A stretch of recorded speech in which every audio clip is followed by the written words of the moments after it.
We're live, folks. Welcome back to your Lake Fork Guide. Tonight we're going to talk about how to catch pre-spawn bass after a cold trend. It's not as hard as you think. It's actually pretty good fishing, even though you're on the cold trend. We're going to discuss it. First, we're going to let Uncle Ted bring us in. A little bit of freedom in your ears. Cheers, y'all. Let's get it. Hey, tonight we got not one, not two, not three, 4 full-time Lake Fork fishing guides coming in tonight to give you guys some top secret tips. Here I come again now, baby, like a duck. Tell it to me by the clamor now, baby, I'd like to climb the stream. Now it's been so long. Yeah. You know what? I don't even want to waste any time with it tonight. Y'all let me know how the audio's doing and all that. I've got a couple guys already in here waiting to go. We're going to go ahead and bring some in right now. We're going to have a fourth one joining us later. I want everybody to be a full part of the conversation. We've had a lot of moving parts, as they say. Yeah. All right. That's enough for Uncle Ted. We'll bring him out. Power off. The speaker went power off. With no further ado, we're going to bring in a couple of my good buddies, a couple of really good Lake Fork fishing guys. You've seen them here before. David Ozio and Mike McFarland are coming in hot, as they say. Hot. Can you hear me? I've got you, Dave. I've got you, Mike. I heard audio from both y'all already. Y'all are in early. We're still gathering a crowd, so we can kind of beat around the bush a little bit. But I didn't want to waste any time and say anything good without y'all's input because, man, it's a fun time of year to talk fishing. We've got a lot going on. It's pre-spawn. Like it's the meat of this is as pre-spawn gets right now. And there's so many little subtleties and nuance to it. I didn't want any of y'all to miss out. I love this comment early. I like when comments distract me. That keeps it real. Our good buddy Zack Watts says the audio sucks when your mouth is moving. Better when Uncle Ted is bringing us in because I was playing some Ted Nugent in the intro there. That sounds about like something Zack Watts would say right there. We love you, Zack. We appreciate all the positivity you're sending our way, buddy. So, Mike and David, how we doing tonight, man? I'm doing good. Really good. Yeah. Been cold? Yeah, a little bit. Not too bad. That it's just what we always talk about. We're doing the old 2-step dance: warm up 80 degrees and then drop 40 degrees. It's a very interesting part of the country. Well, and we've got Cody Mays is going to join us too, and I know he's been on the water some this week. And man, there's a way to catch him when it does this. And in fact, I see Cody coming in right now. So he's got an interesting screen name. We'll bring him on here. There it is. Billy's #1 short fat guy has joined the chat, folks at home. What's up, #1 fat guy? What'd you do? Your wife restrict you to the garage? Look, I know you're old and you ain't had kids in like 100 years. But when you got newborns, you don't want to keep them away because you'll get your ass beat by your wife. So that's true. Yeah. I'll get down that road. Hey, David's got them part-time kids with his grandkids. He gets to participate in only the good stuff. Hey, You get I do too now. I've got 2 and 1 more on the way. So there's 2 of them are step grandkids, but my son is married and now they're on the way with a real. I'm going to be a real grandpa here in about 8 months. So. heck yeah. Well, congratulations, Mike. That's awesome. I didn't even I think maybe he's fixing that, but maybe I forgot about it. But congratulations, dude. That's awesome. Pretty cool in certain ways, and then you realize that you're getting old, man. It's your turn to be old. Son of a gun. Well, maybe tell us, what's that like?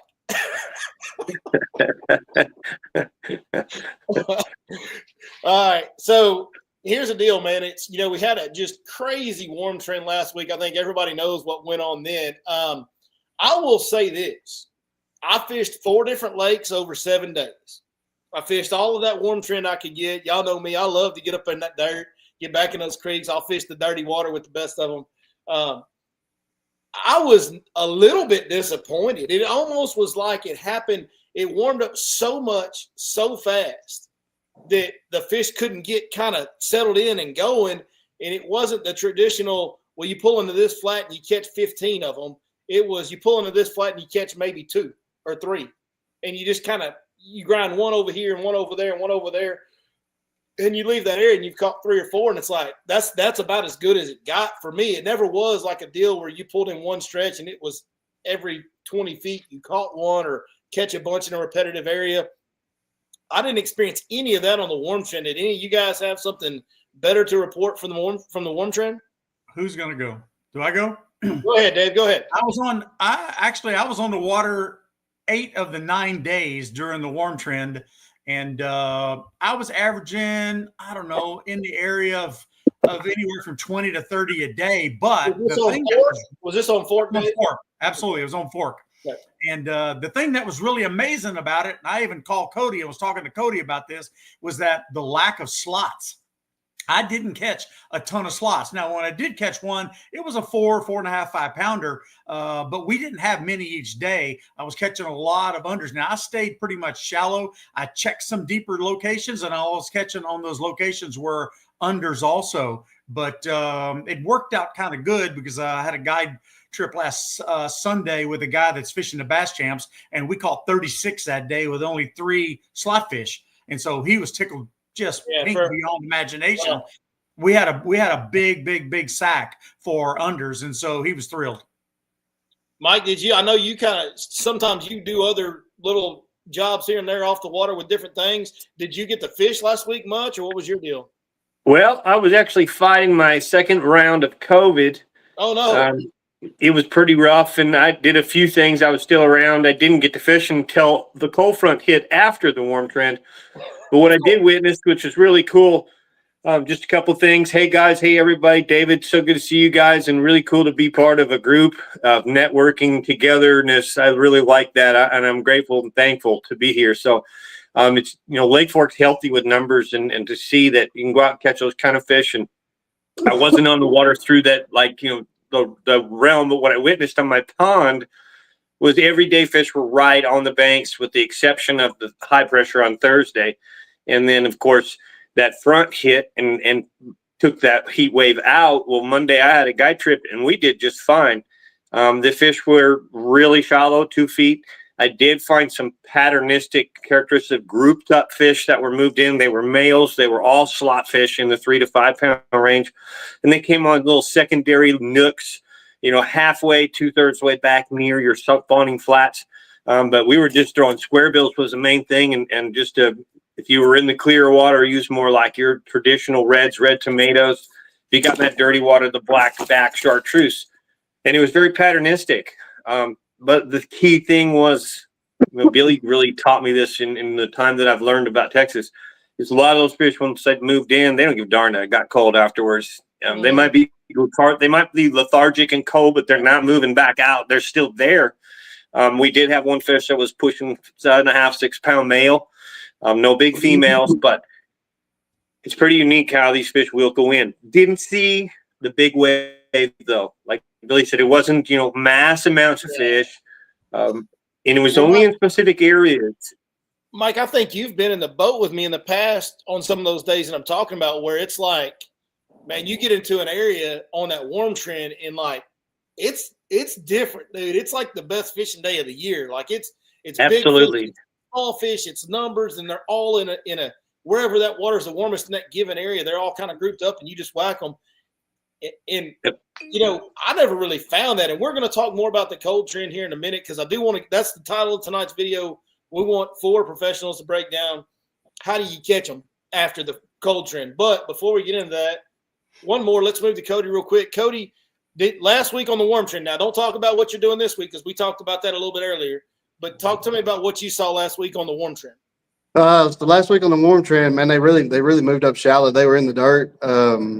Were they real spread out for you though? Yeah, they were pretty spread out. I mean, there was some spots where you would catch 3 or 4 right, in about 20 feet, 20 yards of each other. I mean, it was just they were kind of concentrated in some areas, but for the most part, yeah. I mean, you would go. We were going probably every 4 or 5 minutes, and they'd get a bite. You know what I mean? Going down the bank, throwing a white chatterbait. Yeah. But you get no, a decent sized pocket, and you catch maybe 4 or 5s. It's a really good pocket, right? Yeah, and we caught a lot of good healthy unders. We caught one of my customers caught it was actually 8 pound even. His first 8 pound even that one of my customers ever caught. I couldn't believe it was 800. I was like, wow. But she was full of eggs and healthy. She was 21 inches long. Yeah. So she was a fat little football. So I know me and you were throwing a chatterbait last week. David, what on the warm trend were you chatterbaiting? I know Mike said he was square. Actually, strangely enough, I didn't catch very many on chatterbait. We caught the majority. The places that the water was, say, 54 to 56, we were using a rattle trap. And then the places that were 58 to 62, we caught them on a skinny dipper. Oh, and, wow. Yeah. I'm talking throwing it in the dirt. And I mean, they would just rip the rod out of your hand. I mean, it was absolutely a blast. Cool. Just getting bites, lots of bites. That's awesome. Well, that's cool, man. So that's kind of the recap for last week. Now we hit, what was it, like Sunday, I think, when it started getting cold again. Wasn't that right about Sunday, I think? So started getting cold again. You go out here this week, and here we are on Wednesday, and it's like, man, it's a different deal. But here's the thing, and I want to talk about this in depth because I know Cody's going to talk about it. And Mike, from what you're saying, it sounds like you're going to be on a similar path. And David, I'm sure you as well, because we all kind of know this. Man, it's no secret. There's been plenty of articles written about this. My favorite part about pre-spawn fishing and about winter fishing in general is how predictable it is. How little questions you have to answer. How few questions you have to answer. Like when it's stone cold winter and hadn't even warmed up yet, man, there's like 5 baits that'll catch them. You know what I mean? Like you got to have a jig, a jerk bait, an Alabama rig if you want to do that. You know, that's like there's not a lot else. You know, and it just makes things so simple, and you just go out and get after it, grind, and then the big bite factor, of course, too. But pre-spawn, there's some of that too, and especially when you get a cold trend. All those fish that ran to the bank last week, they all do the same thing this week. From everybody I'm talking to, which I've only talked to a couple guys, which is like, I've talked to Cody. Cody's the only one I've talked to. Everybody I've talked to is on this screen right now. But the fish are doing this. They do one thing, man. They those shallow fish that moved up on the bank, they all suck to the nearest like low spot, kind of. You know, like wherever there's a little drain, if there's a creek channel running back in the back of a pocket where they had a bunch of shallow fish, boy, that's going to be good. But kind of whatever the nearest low spot is, they're going to get in that. And the cool part about that is they're going to gather in groups. And once you start catching them, you can really catch, you know, it may be a little bit of a slow bite. They're not just fast and furious and tearing it up, but you can catch one after another in a small confined area. I'm going to go in reverse order because Cody, we talked about it a little bit. Cody, talk to me about what you're finding, because I know it's something like that.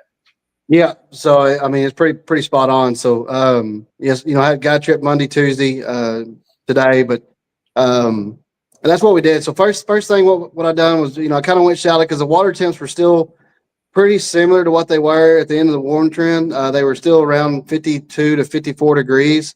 In some of those east to west pockets, but that's kind of what we focused on. Hold on. I don't want to correct you here, but you said the water temps were 52 at the end of the warm trend. That can't be correct. Well, where I was fishing, yeah. So like the early morning, not in the middle of the day, you know, it was getting up into the 60s, 61, 62. Yeah, I'm talking about morning. Yeah. Yeah. Okay. Yeah. Right. So, damn, I lost train of thought. Not hard to do, folks. Well, also in light of what he was saying, I had pockets that I was fishing on one side was 52, but on the other side was 58, 59. Yeah. In the same pocket. And we talked about that the last time that you and I were on, Billy. Oh, yeah. So that's what I was talking about. So we started off, you know, throwing the chatterbait and the rattle traps and the square bills, and you know, we just weren't getting bit. So I was like, you know what, these fish have already started to kind of pull back just a little bit. So then I started keying in, like you were talking about, these creek channels that come close to the banks and close to the docks. And man, those fish were just grouped up in those spots. You know what I mean? So, you know, we were catching them. We had to, you know, switch over to finesse with a drop shot with a, you know, a 4 3/4 inch zoom finesse worm and tomato seed. You know, got a couple bites on June bug red, but not so much. I mean, the color was the tomato seed, but we caught a couple 6s, a 7. And a lot of good unders, you know, for these guys this weekend for the bass champs. You know, I know they can't get information, but stuff like this, it's online. They can listen to it. But the big reason I texted all you guys and I want to do this, I know there's a lot of people going to be looking for a report and some advice for this weekend. So we're here. Right. We're here to help and serve like we do. So what you say? You drop shot red tomato trick worm or finesse worm, or what was it? Yeah, Zoom finesse worm, 4 That's a 3/4. little one, Yeah. a real small Zoom worm. Okay. Actually, I got some right here. All right. Pull it on out and show us. So, I mean, hey, that's typical. You know, like for me, when I get in those shallow areas and I find those ditches and those low spots and drains, traditionally for me, there you go. There's the one Cody's been throwing on. That's the little Zoom finesse worm on a drop shot. I typically go Cinco, like weightless Texas rigged EWG Cinco, black and blue Cinco has always been kind of my go-to. But I will say one thing.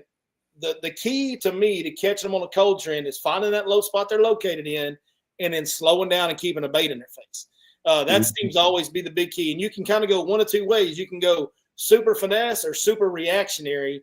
I also like to do the movement 80X deal when they're like this. If the area is set up for that, if the drain is shallow enough that they're located in and there's some hard cover that I can deflect that off of, I think that's a very effective way to catch fish and to kind of key in on some bigger bites that won't do any good for you in bass champs for the most part.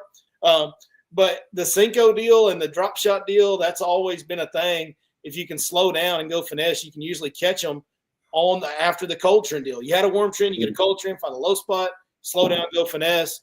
Mike, you said you've been square billing. Talk to me about, have you been out after Monday or Yeah. what do you see as far as talking about? You know, first off, a couple things. I don't know if you guys know it, but as of last night, we got pounded here in the north end of the lake. The lake is over pool 3 inches and a gate is open. So that adds to the Mike, I wanted to ask you tonight about lake levels because I know you're on that all the time. You're like better on that than David is on barometric pressure. I'm also on those lake levels. I've been following it. Are we over full? You said we're over full, Yes. Mike? 3 inches over pool right now with one gate open. That's wild, man. For us, 6 that's inches. wild. It came up 6 more inches overnight. I got hit. I live in the north end. I got hit so hard with hail that I thought I was going to put a hole in my dang roof of my house. Wow. It was loud. Went outside and the whole ground was covered an inch or two in nickel-sized hail. It all happened pretty good last night, but I'm sorry. Where do you live at? On the north end? Yeah, live up in it. If you look on your Google map or your typical like travel map, you'll see I have it said the Lake Fork Guide up in the north end, just before the 19 bridge, back in from Ha'uk Lake, right in behind Ha'uk Lake. You'll see my pond and you'll see my I whole live thing. at the mouth of Birch, and I swore I to saw God yours the other day. I swore I heard hail, but I thought it was just maybe nuts or something from the oak trees. So that makes sense. I didn't go outside. And No, look, it was pretty big. So that's going to change things, but I still want to stay with what we were for the sake of, because really we're going to hear the same thing over and over again. Yes, those fish move in. The cool thing, Billy said it best, I think, is they're so predictable. They're not so much about looking for bait sources and food sources this time of year. They've got spawn on the mind. So if you understand where these fish spawn, then when the warm trends go, you can expect the first warm water you can find, the warmest water you can find. And we can talk about those areas later, but sheltered areas and da-da-da-da-da. Those fish will move in, and then like you guys have just said already, something hits, the cold front hits, we Texas two-step, they just pull back to that first deep pocket, the first deep water, the first channel swings were really popular, especially channel swings that got a little cover or dock. And so when they're up, man, a lot of times they're really easy to catch. Again, not to make Billy get too big head tonight, but he's taught me a lot about these shallow fish, and it's made me a much better fisherman. I've got the rule I call Billy's rule. If it's under 55 degrees, I'm throwing a trap. If it's 55, 58, I'm in that square bill. I get above 60, I'm on that chatterbait, and I just flow with that temperature swing up and back down. And right now when I was fishing on Monday at 55 degrees, so it was variable between a trap and a square bill. Depending on how much junk was in the water. If there's a lot of junk, it had to be a trap because you had to snap it through the junk. But if it was clean enough, like I said, little secondary just outputs, little tiny ones, man, there'd be a half a dozen fish on each one. And that square bill is the deal. So one thing I'd like to add to that, Mike, if I could, is, and not that you said it wrong, but you said, the first deep water. Hey, that's a relative term in some of these areas. Like the deep is not always all that deep, right? Yes, I'm glad you said it. Could be exactly. They were up on a big flat, and the flat didn't have 16, 18 inches of water. The first deep water is less than 3 feet nearby. Yeah. And I've seen them less than 4 to 6 is really deep. And once they're in, they just don't move out. Now, I've also noticed A lot of fish in certain areas would just go to the wood. I know David loves fishing the wood. I hear him a lot of times at lunch talk about the wood, you know, and they just get so tight in the wood that if you don't hit the wood, if you don't have contact with the wood, they also get finicky. So that's where that drop shot will, you know, this downsizing bait's going to be more productive. But I've noticed that with a live scope or 360, when they front, you don't always have to go to the creeks and the deeper water. Find those areas that got good rooted wood, and they'll get right in that. They'll stay in that bait 2 foot of water. They'll be in literally the same 18 inches of water, but they just won't move around. And a little bait like a menace or tiny bait Texas rig really catch those fish. Absolutely. David, talk to us about this week, brother. What have we seen? What are you seeing in your eyes? Well, I mean, I haven't been on the water in the last 2 days, so I'm the coldest part of it, and so I'm going later on this week. But I was bouncing off what Cody and I have been talking a couple of times this week, and he had some fantastic thoughts on, you know, whenever he made adjustments to it, and those are the same type of adjustments I made, but the things that he did that I really might not go to, and he paid more attention to the ditches, and I scanned one ditch Sunday and with a active target, and I went down that whole thing, and I was throwing pretty much the same thing he was throwing, but yet I didn't see anything in that ditch for about 400 yards. And so all ditches aren't created equal, obviously. Right, that's true. Or timing plays a big role in that. And so, but I mean, you know what Billy says though? It's that golden horseshoe. Hey, stuck up his butt.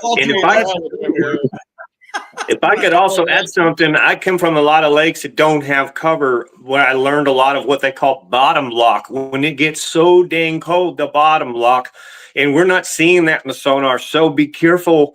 I'm not saying that some of those ditches are empty when you go through them, but a good rule of thumb is to slow roll like a 1 ounce spinnerbait, or take a crankbait and dig through and just see if you stir that bottom, because you can actually have groups of shad. You can see shad lift off the bottom that you never knew were there. You can certainly have species of fish that were so close to the bottom in those ditches, you know, belly resting, and it's that cold, you don't know it. And so you bring it off and then you know it's there. I've done it many times. I've gone into no name and been like, shoot, it's empty. And then I think, no, hit that bottom, stir the bottom. And all of a sudden I stir stuff up and go, whoa, man, there was a bunch in there. And then 3 days later, worm turns, you know, and they're on bets. And so, for the live sonar guys that are going to use live sonar this weekend in the tournament, man, like I can tell you, this is the time. And I've seen this lately. And I've seen it right before we got warm. I saw it a couple of times when we had like kind of a real prolonged cold trend for about 10 or 14 days or whatever it was. Where the fish get so tight to the bottom that you can't see them initially, or it's real hard to see them. Like, and kind of the shallower you are, the harder it is to make them out on the live sonar. I'm a big proponent of keeping my sonar at 30 foot deep and 80 foot out all the time. That's kind of what I like to run mine on. But when you get that shallow, it gets hard. Like you can't see nothing in that depth. You know, you got to stir it up. That's why I said a big 1 ounce spinnerbait with huge blades, and just slow roll it just to make them move. So I'll tell you this is kind of a rule I have for jig fishing, because you guys know I like to throw the jig on the trees and the creek bends in the winter. So like for that, basically if I see a tree that is set up right on the right drop on the creek channel, I throw at it no matter whether I see a fish or not. Because I can't tell you how many times you throw in there and then a fish swims out of the roots. So there's one in there that you're dropping on. You just don't know it. And you just can't see it. That's it. So what I would say is in the ditches, when you're shallow, is, man, if you're in a good ditch and you feel like everything's set up right, and maybe you saw a little bit of bait here or there, you might want to just go ahead and fish that thing and kind of try to watch your bait and see if you can find some fish on your live sonar that your bait moves off the bottom. Because you definitely, like what Mike's talking about, they will hug it. Yeah, and remember, they're not always going in these places right now looking for groups of shad or food. They're going in there to spawn. After the spawn, it is more about food. No food, no bite, no bass. But right now, you don't have to have shad nearby to have bass in some of those places. So one other thing I was going to say earlier, you know, Billy's always said it a lot, but you know, I'm just going to kind of repeat on it. But this week, I really focused on coves that run east and west, and that way I can really get that north bank, because your north and south pockets, the north wind's going to blow that warm water out. The south pockets, the cold water is going to blow in. So you need to really focus on east to west coves on the north bank, and That's really where I've been finding a lot of the fish as well. So Yeah. Yeah. So I want to, take time to say this, man. There's been a couple of times where you guys have given me some nods, and I certainly appreciate that respect because it's hard to earn in this business. We all know that, and I appreciate it coming from y'all. But I do want to say right now that, look, Cody's the newest one in the business, but ain't nobody questioning Cody. Like, at this point, I don't know what the hell he's doing half the time, but the dude catches fish all the time. Like, Cody's as legit as anybody could ever be. He does things a little bit differently. Sometimes it confuses me why he does what he does as far as fishing decisions, but he catches them, man. He does it his own way. Hey, and you know what? A lot of people looked at me like that when I began. Mike, you know this. There was a lot of people like, what the hell's he doing in August behind the bridge in Little Katy? Like, most people. It's what I love about the sport, man. Rick Clunn said it best. This is an art. It's not luck. It's anything. It's how good you get is up to you and how you go about it. You can do it your way. So many ways. No one master way to do it. So it's just getting good, putting your love, your passion.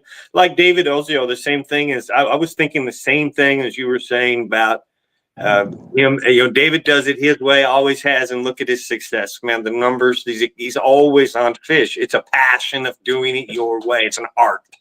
Yeah. And so, Cody's legit. We all know that. I mean, he puts up enough evidence. You see all the pictures and all that. Like, but you got Cody and he's new in the business, but then you got Mike and David on here with me. And like, look, man, these guys have survived for a long time in the fishing business.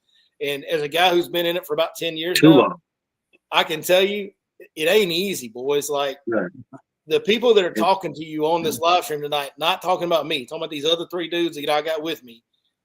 Y'all need to hear what they say because they've been around and they've been on the water a lot more than 99.9% of people on earth. And they got a lot of experience. So I can't thank y'all enough for showing me some respect. But at the same time, I want to make sure that I show y'all something and let the people know exactly who they're talking to here because there's some legit knowledge in the house. I'm just waiting for Cody to get away from using them damn Zebcos. And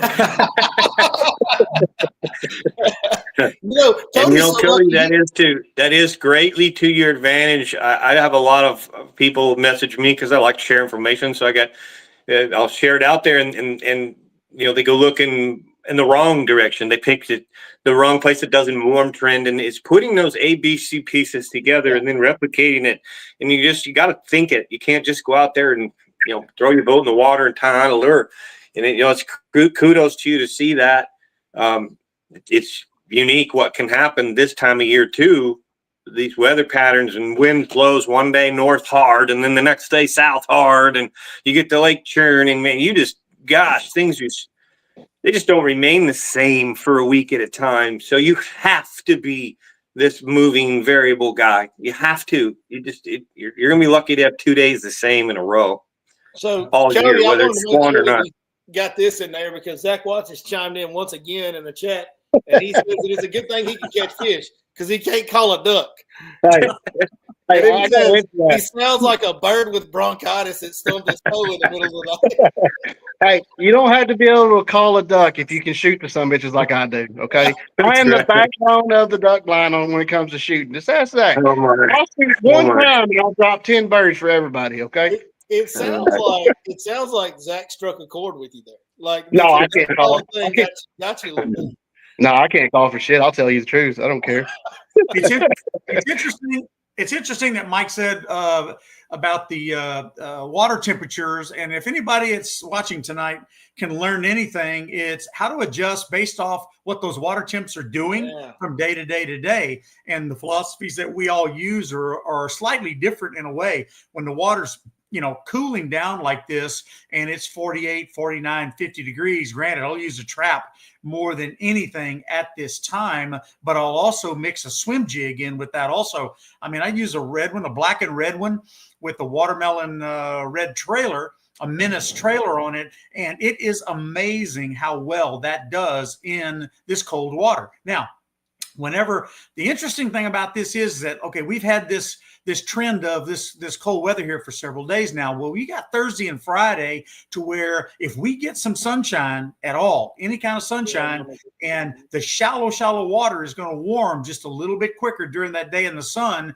Friday especially, and then Saturday in the tournament, it's supposed to be like 66 degrees and sunshine. And what'll end up happening, especially after 11 o'clock, is a lot of those small fish that those guys are looking for, they're going to gravitate out of what you said a while ago, out there in the center of the pocket, maybe in the front of the grass or whatever the case, and they're going to migrate themselves up into that shallow water. And that's when I watch that, all I need is that water in that shallow water to move positively 2 or 3 degrees in the upper direction, and then those things will go back to hitting that swim bait or a 1/4 ounce trap or something shallow. We even put an underspin on there, and you would be amazed how well that does catching quality unders, especially for this event coming up this weekend.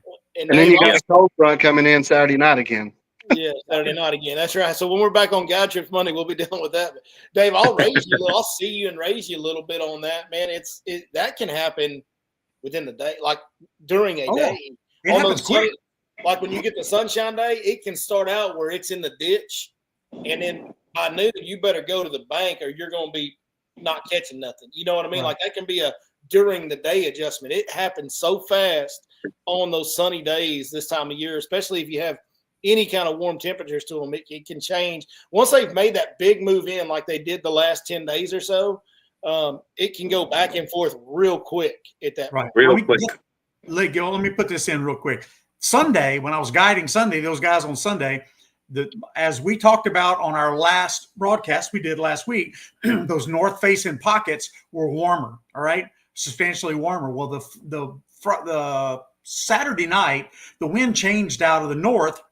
And I was sitting there thinking that could this possibly be that water in those north pockets now that water's going to just stay warm because it was only like 58, 55 degrees on Saturday night. Is that water going to move to that south bank? So the next day we're on the water and with a guide trip, and we pulled into this one pocket where I've been catching them, and I thought about it. And I said, let's go check something. We go to the other side, the south bank, and I'll be dipped in it. If the water wasn't warmer on that side than it was on the north bank. And that's where we caught a lot of those fish, was on that south bank. Yeah. That wind can change everything too, Dave. It really can. That's what I say. The north wind pushed that And that's the thing I never, ever caught about shallow water fishing like this. But something as simple as David just discussed, his mind when he wasn't in that warm water was thinking, can I find it? He wasn't just content with where he was, enjoying the day with a soda pop in his hand, chucking a little Cinco. He was thinking, man, where's this warmer water? Hey, could it be on the other side? So that excellent lesson for everybody there, David. And it's just one side or the other of a pocket. I never knew that until I moved to Texas. And that's the difference in a winning day in one of these tournaments, whether it's unders or even some of these big fish. Believe me, you can have one side of a pocket that has 2 concrete private launch ramps, gets cooked all day with the sun, and a glide bait thrown across there will smoke an 8 or 10 pound fish that's just up there sunbathing, timing wise. So excellent talk, David. I mean, it's about one. I've seen the back of Little Caney warm up 20 degrees in a week and drop 20 degrees overnight. And I'm sure you have too. But I've also been able to go in the back of, one of these mucky places. I just did the other day. I went in the back of a mucky place Monday afternoon and was still 55 degrees. The muck was holding that in there. Mm-hmm. But those darker water pockets. I mean, I had one spot Saturday was 66 degrees. One pocket, but it was dirty. The pocket was dirty, and I made a pass through there with 2 or 3 different baits. And I'm thinking, why am I not getting bit in there? I had one bite in there, but the water was, you couldn't see down 3 inches. So that could be it too. I don't like dirty water. I talked to Billy about dirty water. I think you can catch them in dirty water. I can't. The one thing I didn't do that I should have done was throw a spinnerbait per what Billy was talking about, and I didn't dig a spinnerbait out and throw that. That's probably the most effective way in dirty water for me. Let's see what those guys say. I know it, guys. So for me, it's always a balance. Like, don't get me wrong, I love to fish that dirty water. Dirty water does warm up quicker. It gets to a point where it's too daggum dirty. Like, it just doesn't matter how warm it gets. Hey, those fish can't find your bait effectively enough. Like, I don't mind the brown color. And I told a customer this when we were kind of looking around, looking for some good warm stuff early in the week last week. I don't mind brown. The color brown's fine. we're good with tan, brown, orange juice, whatever color you want. I got to be able to see my bait for a little while when I drop it in the water. Like if I'm throwing a black and blue chatterbait and this far under the water, it disappears. We got to go. Like those fish. Exactly. Like some fish might be able to find your bait. You might catch one or two. You're never going to go in there and get them fired up and chasing your bait down and eating it. That's never going to happen. They can't physically do it in that type of watercolor. So I get out. My saying is, I don't like cold water. It's tough. Bass get slow, lethargic, got him on the nose. Cold, dirty water's worse. So, I can fish some dirty water later in the year. It's all right. If they're throwing top waters, buzz baits, that's fine. That's slop water, dirty water is great. But dirty, cold water is miserable. And they just, man, it's just not my cup of tea. So if you're in that dirty water, stay out. Although I have noticed, color-wise, the darker colors, obviously, for me in dirty water, naturals in the clear water. But that's about the only thing I can say. If I can find clear water, then that brown, my bait, like Billy said, if my bait's gone in 2 inches, we got to leave. We ain't gonna catch nothing there. But Mike, there's a difference though in I think a lot of people see water and they pull it to an area and the water is like a brown color and they're like, oh God, it's dirty. Just surface. You can have brown water. Yes. Have 6 or 8 inches of visibility, which is enough. Or more. Sometimes this water's deceiving. It looks yucky. You drop it in, you can see 12, 15 inches. Hey, and if you're in that situation, now we're in great shape. We're in Cody, because Cody's polite and he's been sitting over there. Cody, are we cutting you off? Because it's hard to get a word in around here. I'm just agreeing. You're agreeing. Come on. All right. But I will say, just to kind of cut some dead water for some of y'all, because I've been running this lake all week, and anything west of the 2946 bridge is pretty stained all the way up to the bridge. Yeah. As soon as you cross parts of Birch, probably to the high lines is kind of good visibility. But for the most part, everything south of the 515 bridges, west and east, is probably your best bets. You can find some cleaner water in the back, but that's what I've seen this week. So, well, I hear what you're saying 100%. But one of my favorite things to do, and this is like top secret, it's kind of top secret. I don't know. It's my deal, man. Look, this is one of my keep it in your back pocket. This is the thing. Get in the areas that are dirty, that are so dirty, but find the pockets of clean water. And the only way to do that is either a whole bunch of time on that water or a whole bunch of time looking at Google Maps and seeing where the flow doesn't go. And where the flow doesn't go is an area like Trout Pond. Yeah. Right? We all know Trout Pond. The water flows down Birch Creek. There's a bunch of grass usually in Trout Pond. There's a bunch in it right now. That water in the back of Trout Pond is always clean. The only problem right now this year in Trout Pond, it's blocked off by dead hyacinth. So Trout Pond's no good. So it's a great example because I can tell you, and it doesn't do you any good to go there right now, but normally Trout Pond is a perfect example how the flow's going this way, and then you go around the corner and Trout Pond runs this way. So that water never, because of that grass in it, that water never makes it to the back of Trout Pond. So I can get in the back of it and have really clean water in an area that people shy away from because the whole creek's mud. Great. Yeah. Well, you bring up that water hyacinth just because it's been off limits, these Bass Champ guys. I will tell you, yesterday and today, there is floating mats of that water hyacinth bigger than 2 boats together out in the middle of the lake because that north wind. So just if you're running, first thing Saturday morning on your tournament, it's going to be dark. So just watch out. And it's dead. Yeah, don't hit that stuff. Do not. You can hit a little 2 foot, 3 foot patch of it. You're all right. Do not hit that stuff. People think, it's just a grass floating. We can hit it. Bubby. Not right That'll now. wipe your ass out in a hurry.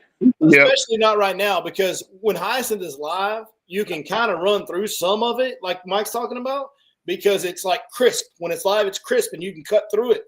Right now, it's all dead. It's dormant. It's dead. It's winterized, and we have freeze early in the year. It's a big floating goop. Yeah, it's also water saturated now. You think when it's green, it'd be more water. No, it's a big log in the water, man. It'll wreck you. It's a problem for sure. It's a problem for sure. And it's all over the lake. Man, and you know what? It's something we got to deal with, and I'm grateful that we have to deal with it because the alternative would have been to spray the whole lake last year. Yeah. And our biologist, shout out, kudos to Jake Norman, is taking a new approach. And not spraying any hyacinth this year. And this is the first year that's ever happened where we've had hyacinth and they didn't spray it. And I've had this conversation with them. I'm sure others have as well. But I told him, I said, look, man, before, like, I've seen areas where hyacinth doesn't get sprayed, and if it gets cold enough that winter, it kills it and it goes away. And then it starts over the next year. But the cold can kind of manage it to some degree. Now, I don't know if we got cold enough long enough this year to do it, but a lot of that, most of the hyacinth in the lake looks dead as it can be to me. And so what I'm hoping is usually that hyacinth will kind of dissipate, break apart, drift around, sink, and go away. And I'm hoping that's what happens to all the hyacinth, or most of it in the lake this year, so that when it starts growing in March, April, May, we don't have an issue. Because I would like to see it do that where it can manage itself with the weather and we don't have to spray it to get rid of it. So big shout out to Jake and Texas Parks and Wildlife for forward thinking and trying something out where we can try to keep the vegetation in the lake. Like he's literally doing something against the trend to try and keep our vegetation healthy, which is not been always the case with biologists in lakes around here. So we thank Jake for that. We're lucky to have him. He has a great passion for this lake. It was one of his main, things for taking the job that he took was his love for this lake, and not just the bass fishing, the crappie fishing. And he's surprisingly enough, you will find Jake fishing on this lake. You just may not tell you when he's doing it. Yeah, but he fishes it a lot. Yeah, we're starting to get some questions. So as we go into these questions, just kind of be careful. We're not talking over each other too much. I know we all want to help and we're all just get excited about talking about this stuff. And I'm probably the very worst one, so I'll try and shut up the most. But here, this is Zach actually putting a good question in the chat. He said last week during the warming trend, they hit a chatterbait really well, specifically white. What causes you guys to go with a red or pumpkin chatter during those fronts? Like what makes you color change on a chatterbait? Cody, go ahead. Well, I mean, the red, it's just common knowledge. This time of year, any of those red, orange colors are going to be good. But, what I look for, like I've said in the past on here, right now the crawfish have been deep and they're like a black and blue, brown color. And now that, it's starting to warm up, they're starting to come up shallow. They get in that grass where it's full of nutrients. So they're starting to get their color back as well. So some of these crawfish are starting to kind of turn back into their orange and broader brown colors like that. So that's why that those, the red is really good this time of year. So, and the thing you can key on is when you start catching those bass and their teeth, or, whatever you want to hell you call that, it starts getting red. That's a good sign that they're eating crawfish, because that hard shell makes their mouths, raw. So when you see that on their mouths, that means they're eating crawfish. So you should key in on that. So, matted teeth. Don't always look at those purple lips. Purple lips are cold blood, but matted teeth. Take your shirt. Okay, when you catch a bass, take your shirt. And if his teeth catch your shirt, it's been eating bait. If his teeth are matted, he's been eating bottom. He's been sucking crushing. It's a cool tip I learned years ago. Glad you said that, Mike, because Cody, I don't want to contradict you, but red lipstick to me is not an indicator of crawfish, because there's a lot of shad eaters that get red lipstick in the winter too, because of lack of blood flow. But I think what Mike just said is the truer test of it is when they get those sandpaper teeth mashed down. That's the deal. Yeah. It's just brittle teeth. Think bait fish teeth or crushing rocks and crushed up mouth. You can really tell. I said I usually take my if I'm really questionable, I'll take my t-shirt, put it in the mouth, and see do the teeth catch my shirt really easy. If it doesn't, then they've been eating on bait, soft stuff. It just helps me narrow down what I want to focus, spend more time fishing with. If they're bottom feeding, crushing through the bottom, sucking in red clay and shit, they're going to get red crushed lips. And it's amazing though, that cold water, they're still eating, and even with them purple lips, and they don't give a dang. They got spawn on their mind. That's what's so awesome about this part of the country. These bass don't care, man. They're like, in 2 weeks, I'm laying eggs, bro. No doubt. Right. Hey, purple frozen lips and all. Right one, 10 right moon. It's on like Donkey Kong. David, I know you're maybe the most detail-oriented guy of all of us when it comes to things like a color. So yes, talk to me about color selection on chatterbait, David. Well, I was going to tell Zach. Bring us back to that. Good. Tell Zach that depends on the watercolor and the temperature and the watercolor. And I'll give you an example. Went into one pocket. It was Sunday. the water had cooled some in there, but the water in that pocket was more clear than other places. All right. And so we'd made a pass around there with white chatterbait, and I had two different tones of chatterbaits, white. I had something that was a harder white skirt with a solid white trailer, and then I've got one that I use on Rayburn all the time because the water's a lot clearer over there.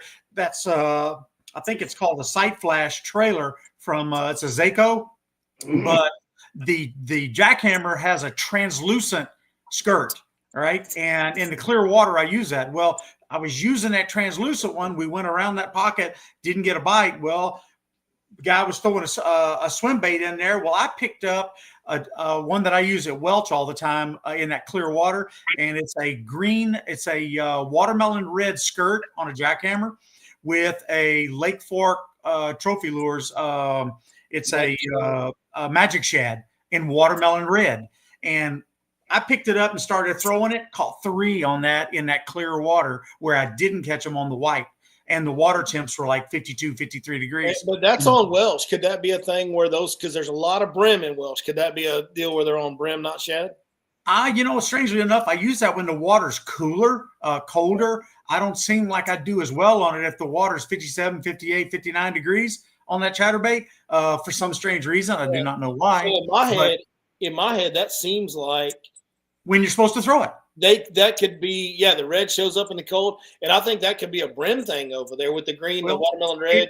Could be, but it worked. When it's cold, that's when they spawn over there when it's cold. So, but it works the same way, and I think the watercolor is what triggers it. You get that little bit clearer water, and that in particular, red. If you're throwing a red at this time of the year in any of those ranges, 45 to 55 degrees, I mean, you're going to get bit on it one way or the other.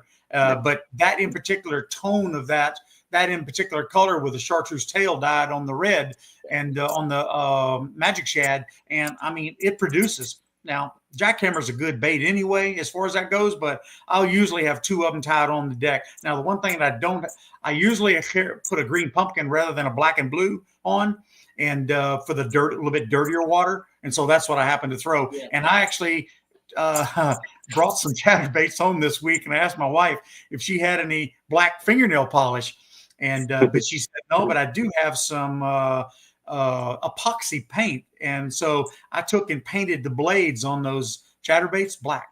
Went black on the blades too. Yeah. So that would be my comment to Zach, is that I come from waters that you could see 100 foot at 1 o'clock in the afternoon. Lake Mead, other lakes that really were clear, 30, 35 foot. We would use the flogger to bed fish in 20, 27 feet of water. And what we learned about that clear water was the more natural, the more iridescent, and the dirtier the water, the darker the colors. So in a real basic, simple deal, example, the other day when Monday we were fishing in Maine lake pockets, we had some really good clarity. The Dale Pond area, just Dale. In fact, anywhere in that main body, Mustang, Williams, they're probably dirty now, but they were really good visibility. And I was throwing, that anything red, this simple spring craw colors. I did go all the way up in the trout pond in Birch, and where the water's stained quite a bit, completely different water. And I found that we quit catching them on that color. We had to go to the more black back chartreuse, more darker, solid color. And I did catch some up in there. They weren't, in the banks quite like they were in the mid lake, but they were definitely still in that water. So for me, again, just simple, darker waters, darker colors. Cleaner the water you can find, the more natural you want to be, and play around with them, because in high pressure lakes and stuff, David really rounded it out there. Just those little changes. You got 100 guys throwing a chatterbait with a pumpkin trailer. The sun happens to be shining just right. You go through with a pumpkin red glitter. It can be it's different. It really makes a big difference. It can. Don't go crazy on colors. I'm getting ready to do a big lesson about colors, because you can overdo it. All the market people want you to do all the colors, so you spend a lot of money on it. But hey, and then you get in a tour guy's boat and he's got like 4 colors. That's Yeah, it. exactly. You get in exactly. Watch the pros when they pulled the elites, and I'm talking about the real guys before they went to the MLF, the super Edwin Evers studs that we had. They had a huge poll with them, and 98 out of 100 of them all said the two colors that they need was black and blue and green pumpkin. That's right. That's right. On plastic, yeah. All across the country, all year long. Now, of course, there's a lot of others to the pie, but it's So real important. I'll wrap it up with this on the color selection deal. And here's, I think color selection is the least important decision you make in bait selection. I just want to say that. Absolutely. I think it's the least important. I think the depth you're fishing in, the size of the bait, and the action that you put on the bait, I think all that's way more important than color. And yep, even something simple as finding warm water. David talked about it. So you go on down one side. I don't care what colors you use. You don't catch nothing. All you do is go to the other side, and you caught the fish because of warmer water. It don't matter if it's a black and blue chatterbait or a white. Now, you may catch more on a white than a black and blue, but you'll catch some on the black and blue. But here's what I'll say about color. Color selection, just to keep it, because you guys know me, man. I'm like real simple-minded. I like to keep things super simple. Color selection is a blend of two things. Every time you do it, it's a blend of two things. Watercolor, bait source. You're trying to match those two things up. So Sunlight. Are they eating shad? Yeah. Okay. Water visibility, not watercolor. Water visibility and bait source. So if they're eating shad, my personal opinion, if I know they're eating primarily shad, and Lake Fork is a lake this time of year where they eat primarily shad, I want to go with some sort of white to gray to translucent shad color. Like I want to go somewhere in that window. Now, this time of year when the water's dirty, pearl white, man. Like, especially if it's cloudy, pearl white. I don't care how dirty the water is. Pearl white, if something's going to get bit in there, pearl white will get bit. Like that good, hard, opaque white will get bit. Now, are there times when black and blue works better? Yes. In the dirty water? Yes. For the most part, though, if they're biting a chatterbait and you want to catch them on fork when the water's dirty early in the year, throw pearl white, you'll catch some. Like, that's pretty much a rule. Other Monticello, y'all know I mess around on Monticello. I done got me a little mini boat to go on Monticello, and we all fish there a lot. Hey, over there, you can throw black and blue, whatever, green. Hey, pearl white will get you bit on Monticello. They eat big gizzard shad over there, guys. I mean, that's the deal. It's a shad deal. If it's a lake like Athens, they eat a lot of brim. Welsh, they eat a lot of brim. Rayburn and Toledo, they eat a lot of shad, but they eat a lot of brim on Rayburn and Toledo. Now I'm going more towards the green and reds there. Now, I'm not saying you can't catch them on a green and red because I've caught them on a green and red around here lately. And the red deal is always kind of a thing this time of year. We know that's kind of a one-off. But for the most part, 99% of your color selection is about visibility in the water column and what are they eating. Those two things, match those up. And if it's a green, if it's crawfish and it's summer and they're green, then get a dark green to a light green. If it's shad, get a dark white or a hard opaque white to a translucent white. And David, you're talking about a chatterbait earlier. I think clear water shad is the chatterbait color. That if you're in clear water, I mean, it's pretty obvious, right?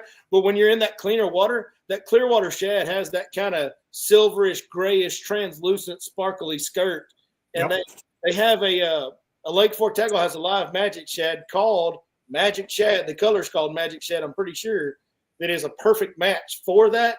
And guys, I cannot tell y'all how many times I've caught them on that color, like better than everything else. And here's the deal I want to point out about that. There are times, even in dirty water, where they bite clear water shad. And here's my theory on that. That shad doesn't change. I mean, he may get a little bit more pale, a little bit more white in dirty water. But for the most part, that shad's the same color in dirty water as he's in clear. They find that shad, they find that chatterbait. Mm-hmm. Like, you know what I mean? Like, yes, the water has a point where it gets too dirty for them to hunt effectively, like we talked about earlier. But if that water's got enough visibility where you can catch them in it, they'll bite a clear water shad just as much as they will a white sometimes. I'm just telling you, like, it sounds like what we've all said is basically on colors, you just randomly throw crap out there and see what sticks. I want to remind you of a couple other things, though, just to add to that, make it real big for the people that are really learning on this. Remember that there's only two reasons that we catch a fish. Okay, the meaning the fish only makes a mistake to bite our bait for two reasons. Number one, it is feeding. It is in a feeding time. It chooses to take because it wants to eat. Number two is because it's territorial. and they have proven, you can ask Jake, that bass take 80% of the time some sheer territory. So it doesn't have to be a feeding deal.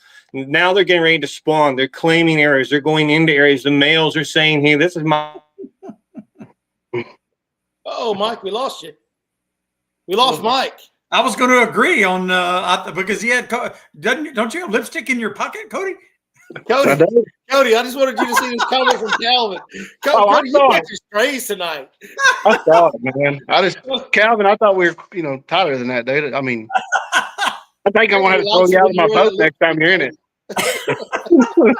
He likes the way you wear lipstick. And then look, we had another one up here. Hold on. Where was? Let me find it. I had another one. Here it is. I done it, man. Who has the best Trump dance? Mike is froze up. Hopefully, Mike joins us again. Cody does that whenever he catches these 5, 6, 7, and 8 pounders. He's on the front of the. Somebody needs to video him so we can post it. Yeah. Hey, look, did you get it, Dave? Hold on.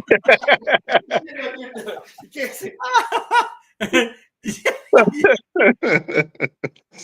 Oh, Jesus. There it is. I do that Trump dance whenever I'm in a pocket like we was in the other day, and the water temp was 56 degrees in that pocket. But the thing was that the water, I could see 18 inches down, and I thought, wow. And what is the first thing I do? I pick up, because it was over 55 degrees. I picked up that Swimbait, little small Swimbait, and started throwing it. Dude, we just hammered their butt. It was incredible. I mean, we were just smacking them left and right. And so, it just depends on, the angle of the sun. It depends on the color of the water. It depends on the wind blowing in, blowing out, whatever the case. And it's just these things you learn over time, and then it hits you whenever you spot it, and you just capitalize on it. Who's getting a call? Jitterbug. All right. So Big C says, really good to see multiple guides on the same podcast. Must be a first time for Lake Fork guide business. Maybe. I mean, there's always like, you know how it is, dude. There's like little cliques. There's a couple friends here, a couple friends there. I'll say this. I bet you this, if you go back and watch our podcast compared to others, there ain't nobody else sharing as much information as we share on this one. Like, not with the in-depth, not the way we do it. We've always kind of bragged on that and been proud of that at your Lake Fork guide. Mike is back. Well, it's always good to teach people. Hey. That's what this effort is about, is these people that watch. I mean, how many do you have in there this night? 102 right now at the moment. 102. I mean, anything that we can do to help them whenever they go out. The big difference is reading the conditions and what should work. I think we got a little bit of an advantage at that because we're on the water 100, 152, 250 days a year. And so that adaptation process is a little bit quicker. Somebody might get stuck into throwing one bait like a chatterbait all day long, and the conditions aren't right for it. So speaking of a chatterbait, I did want to say something.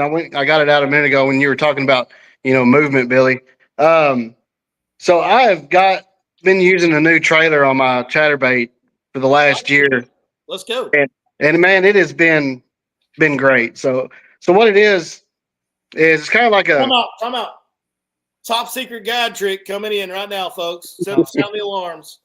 So it's kind of like a rage bug, but this is called a 6 cents bongo.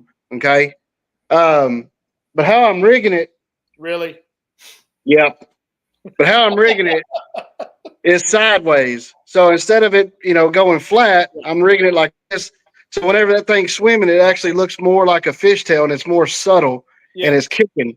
And talk to me. Really What's the difference in that and a Rage Menace or the Strike King Menace? Well, that's what I just said. Where just kind of knocked off the Menace. Well, that's what I just said. It's the same. Yeah, they're all the same, right? It's the because I happen to know the spot that area Cody was in, because I had gone through that same location earlier that day throwing a white chatterbait, and I use just like the Zaco on the back or a paddle tail, and we went down that exact same line, and we did not catch a fish. All right. Yeah. He comes in there and he catches those fish in there, and his clients caught a bunch of fish. I happened to come back in there later that afternoon, almost like 4:30, and we made another pass down that line and did not get a bite. So can this make that big a difference? I believe it does. Hold up. Let me throw something in there because y'all know, like I'm chatterbait's like my deal, man. Like I love the chatter. I throw it so much. Everybody that's throwing a Zaco is wrong. Like I'm sorry, I love you, David, but I love the Zacos. Yeah, the Zaco. but if there's something better, hey, listen, my mama didn't raise no fool. Hey, the Zaco is wrong. If you're gonna have a swim slot trailer on a chatterbait, and I think a swim slot trailer is the best year-round trailer on a chatterbait, it has to have a horizontal tail. And there's only one company that has a swim slot trailer with a horizontal tail, not a vertical tail. And that's the original Lake Fork Tackle Live Magic Shad. And that's why it still to this day is the best one. Like everybody's tried to knock off the Live Magic Shad with all these swim slotted baits that they make for chatterbait trailers. There's none of them as good as the Live Magic Shad because they all make vertical tails. And I So that's the yeah. If you guys don't know this, I'd like everybody to know this, especially since we have so many viewers. But Mark Pack was one of my great fans. And in 2010, I was brought here with intentions to become the host of the Big Bass Battle because Mark Pack did not like to speak on camera. And I spent an entire week with the man at his home. I fished Lake Brenda when no one else fished Lake Brenda with that man. And he shared things. So, yes, Billy is 100% right. And I'm going to tell you the story with it real quick. Number one, that tail being turned that way was figured out by using the best Western swimming pool right next door to the factory. They tested and tested and tested, and they finally decided that turning that tail, which is one of the patents, that's why no one can override it. Mr. Brett Height, in about 2008, he wins in Toho with this bait as a trailer, and he immediately goes across country, this is FLW, and wins in the California Delta, 2 back-to-back wins with that specific bait to put it on the shelf. It was huge. It was a big deal. It was a real deal. Since then, all these companies, like Billy Head, have tried to circumvent these patents. Brett Height is a Yamamoto guy. I'm not knocking Brett Height. He's a great guy, good BAS elite veteran. But he has got with Yamamoto to create the Zaco, which, yes, it catches fish, but it's not. It is just not do. Mike, when they're chewing a chatterbait, it'll catch them. But when it comes down to it, it don't catch them as good as the other. Or the big fish.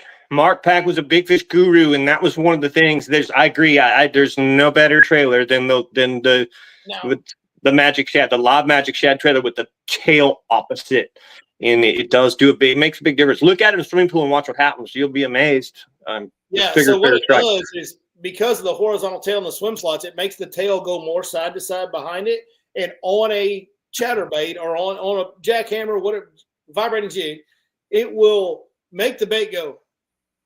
That's what I was about to say. Those legs can make it. Makes the bait kick to the side randomly. You remember when KVD, the 1.5, they used to advertise the hunting action?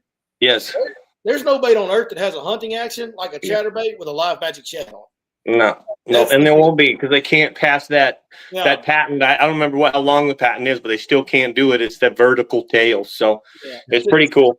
So again, there's a lot of baits like what Cody's doing changes. Generally, if I do a crawfish this way, it lifts the chatterbait. If you're really skinny water, you want the lift, do that. But what Cody did, turning it, is again something different on fork. I mean, that's what I was freaking know us, dude. They know us.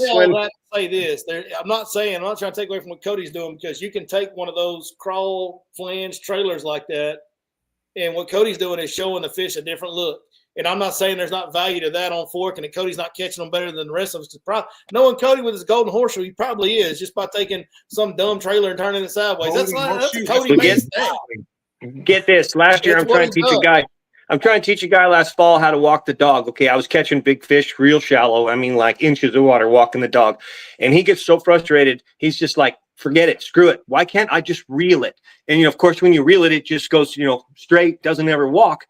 And I'm like, sir, you can do that, but you ain't going to catch nothing. He does about 2 casts of just reeling it and gets smoked. So the rest of the day, all he's doing is just reeling. Is there a spook? It never walks once. Just reel it, stop, reel it, stop.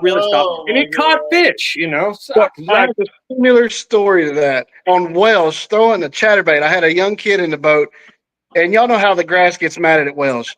All right, so the grass was maybe a half inch above the water, and he was throwing that chatterbait on top of that grass and just dragging it. And as I was saying, hey, bud, you need to throw in front of the grass, it came up and it exploded on it. I was like, okay. So then he does it again. He caught another one. I was like, okay, I'll just shut up. Well, I'd be breaking at that point. I'd have been breaking out a weightless lizard. I did in California, weightless lizard, and you guys would have caught so many fish coming through that grass and blown your mind. We tried that. I did try that, and a frog. But then we all started doing that with the damn chatterbait on top of the grass, and I was just my mind was blown. Like, and who says there's one way to catch bass, right? Well, that's like some guy was telling me, I can't remember who it was, but he had a customer, a woman, that would throw a buzz bait like a spinner bait and let it sink. Underwater, And he would tell her not to do that, and she would keep catching fish. This time of year, that's a good bait for big bass when they're trying to, females don't like that noisy, clunky. They just don't like that deal. I caught a couple fish last week on a buzz bait. Did anybody else get on the buzz bait deal last week? I was throwing it last week. I didn't get one. I didn't get a bite on it. Billy, how did you throw a buzz bait? When I saw you, you were 3 foot from the bank the whole time. Well, you saw me for about 5 minutes. Ready I was literally for bad fish.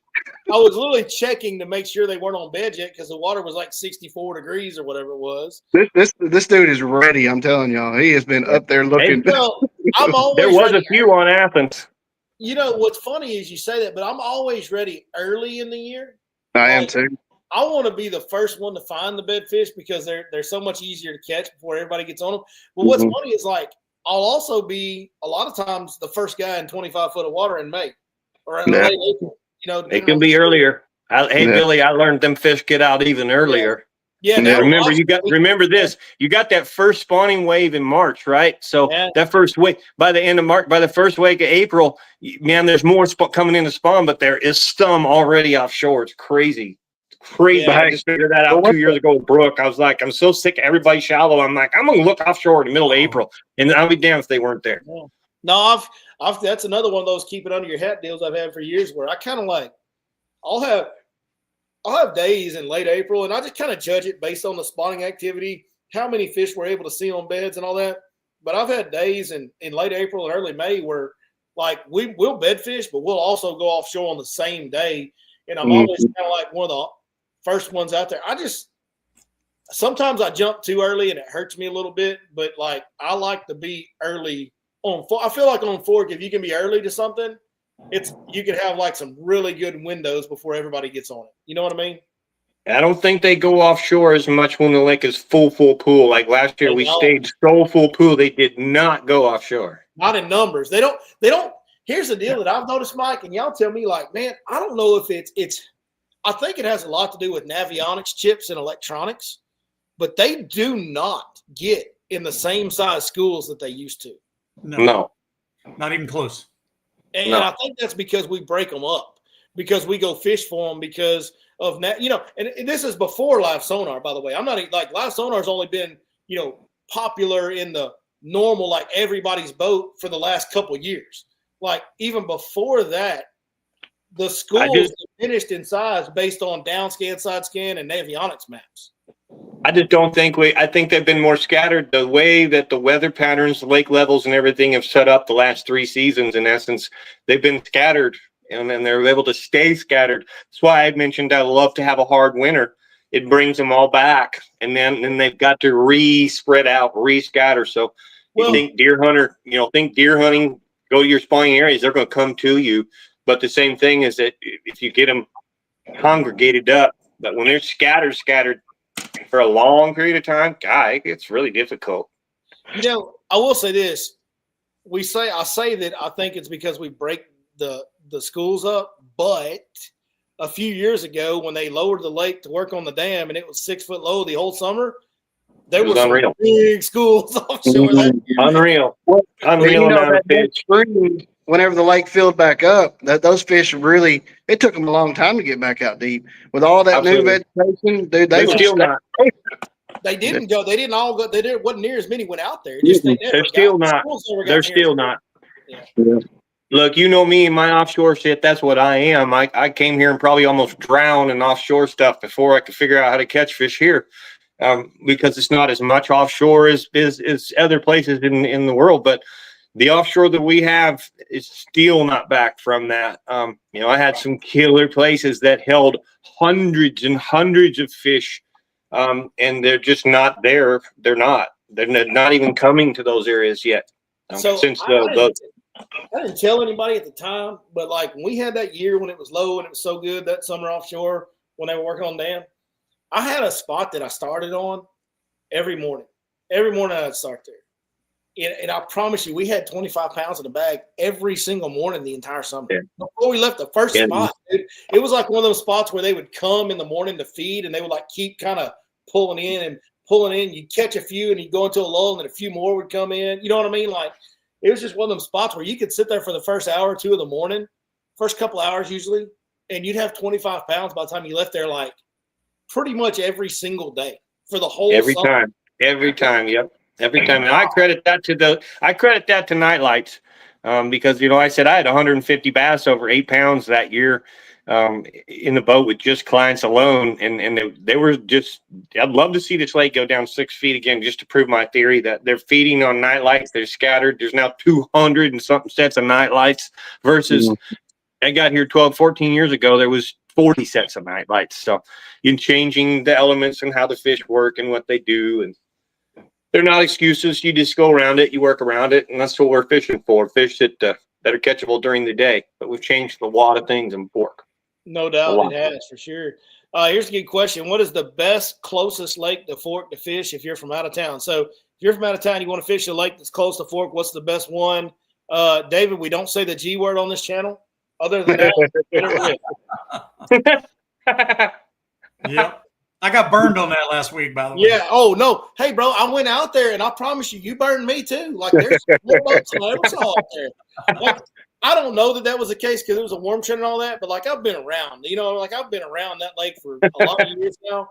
And I went out there on one of the windy days last week because that's what I do on windy days. I go to the G word, and dude, I'm talking about the parking lot's full, Jack. Like, I have never seen that many boats on that lake ever in my life. And it just so happened to be the week after we filmed the live stream where you mentioned it by name. And I was like, I don't know if it showed up on camera. When you said that lake by name, I was like, oh, my God. I was laughing. He didn't just say that. For 10 years, I haven't said that lake publicly. So, all right, David, give me your the funnest. I would say, like, Holbrook, if you want to go out and catch some good numbers, Holbrook, Quitman this time of year, all the way to the end of spring is really good. The only thing about Quitman is it's always so dirty. So you can tie on like a square bill 1.5 and just go beat the banks or a spinnerbait, and man, you can just catch fish all the way up and down every bank on Lake Quitman. So I would say Quitman and Holbrook. So. Yeah, for something local, for local wise, I mean, if you want to drive an hour and a half, you got a few other options. I like Athens this time of year. Yeah. It's a clear water fishery. It's got beautiful vegetation. You can really end up still having a big fish, a double-digit fish potentially. And I just fished the edges of the grass. My biggest client fish ever came from Athens on a day we were hiding from storms at Fort. Yeah, and you can fish the grass edges. You got a lot of options in a warm trending day. Like I said, last week, I had a friend of mine who already found fish on beds. Now, they weren't locked, but they were in the process of digging. And, you had to kind of really think things through. Not only did we have a warm trend last week of 7 days, but it was timely right before a moon, full moon tonight, full moon. So, that was all appropriate for fish to move in and do what they were doing. And being held up by a front is no big deal. So you can still see those fish. Maybe backed off again in Athens, just like we talked about in Fork. The first little drop, the closest. They don't take off. They just don't go backwards that far. So I like Athens. What we need to do is, you remember that lake? I'm not going to say it. That lake we went to years ago, it was way away from here. Not way away, but we got chased off by the storm. We were only there for like 30 minutes. Had all the grass and all the reeds. Was that the one that way you know what I'm talking about, Billy? The one that's up close to the Oklahoma border? Yeah. I took David there. There. Yeah, we caught him there on a. We need to go back there. I still don't know the name of that lake. Yeah. We need to go back there. I think that'd be fun. That was a cool lake. I'm in, dude. I'm in. I love that place. I wish it wasn't so far. Yeah. Yeah, I wish it wasn't so. David, what's your close lake to Fork? Well, I mean, it all depends on what you're looking for. I mean, I have clients that are more, I'm going to say, novice to amateurs, and a lot of times, so especially this time of the year, I'll take them to Lake Welch or to Martin Creek.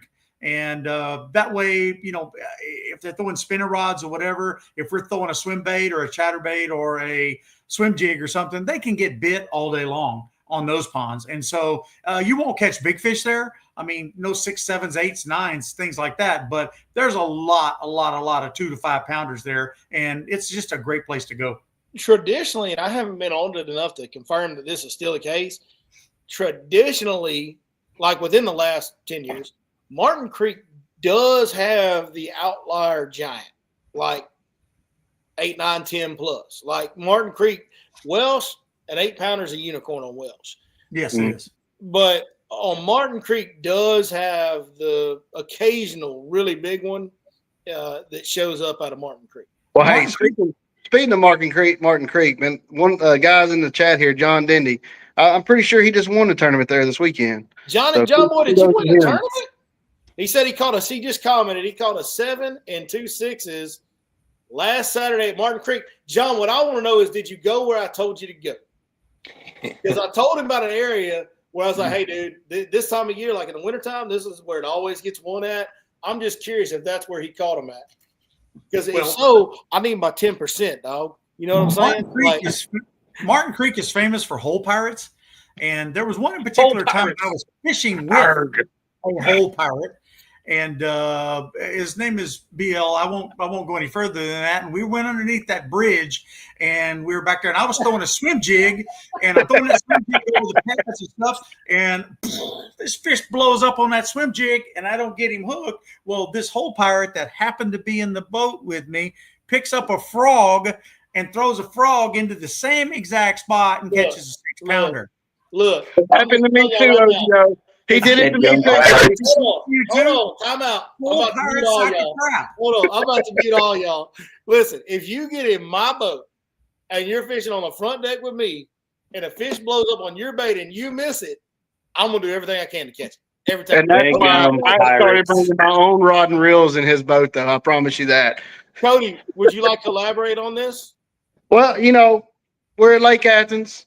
There was how big was that shad floating? Like 6, 7 inch? I mean, a big old shad. Maybe more, maybe like a foot, like a 10. Yeah, it was huge. Yeah. And we both hear this fish blow up.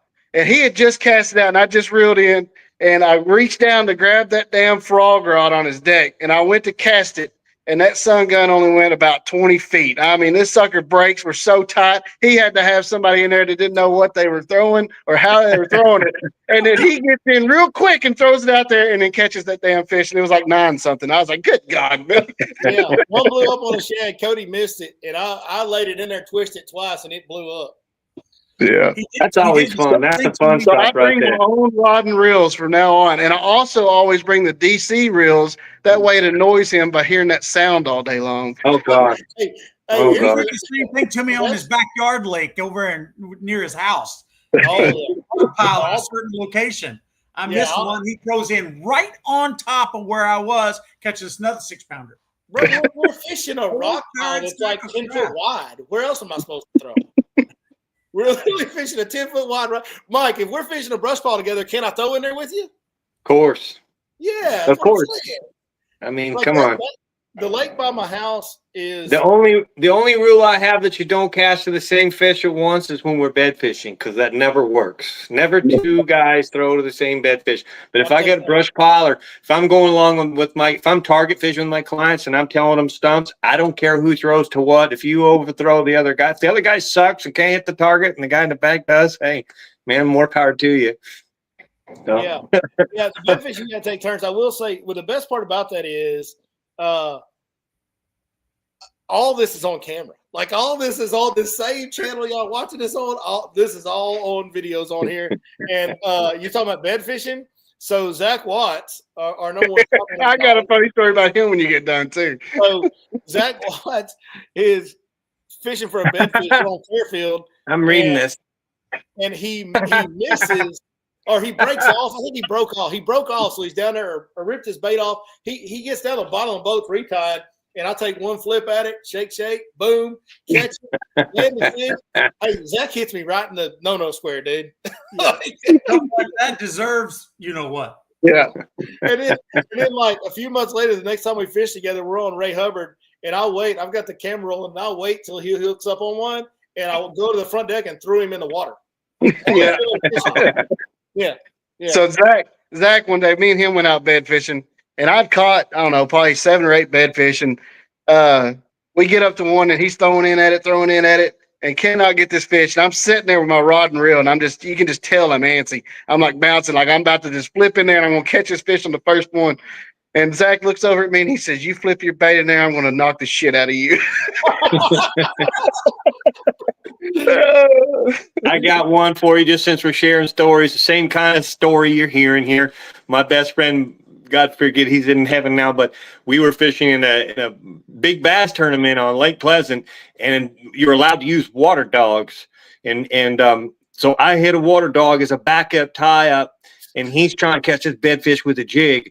And I'm sitting there with that water dog, like you said, Cody, antsy as all shit to throw it. I know as soon as I get it up there, it's going to eat it. And it's just, Billy, anyways, he's like, just let me try artificial. Let me try this artificial. And he keeps working the artificial.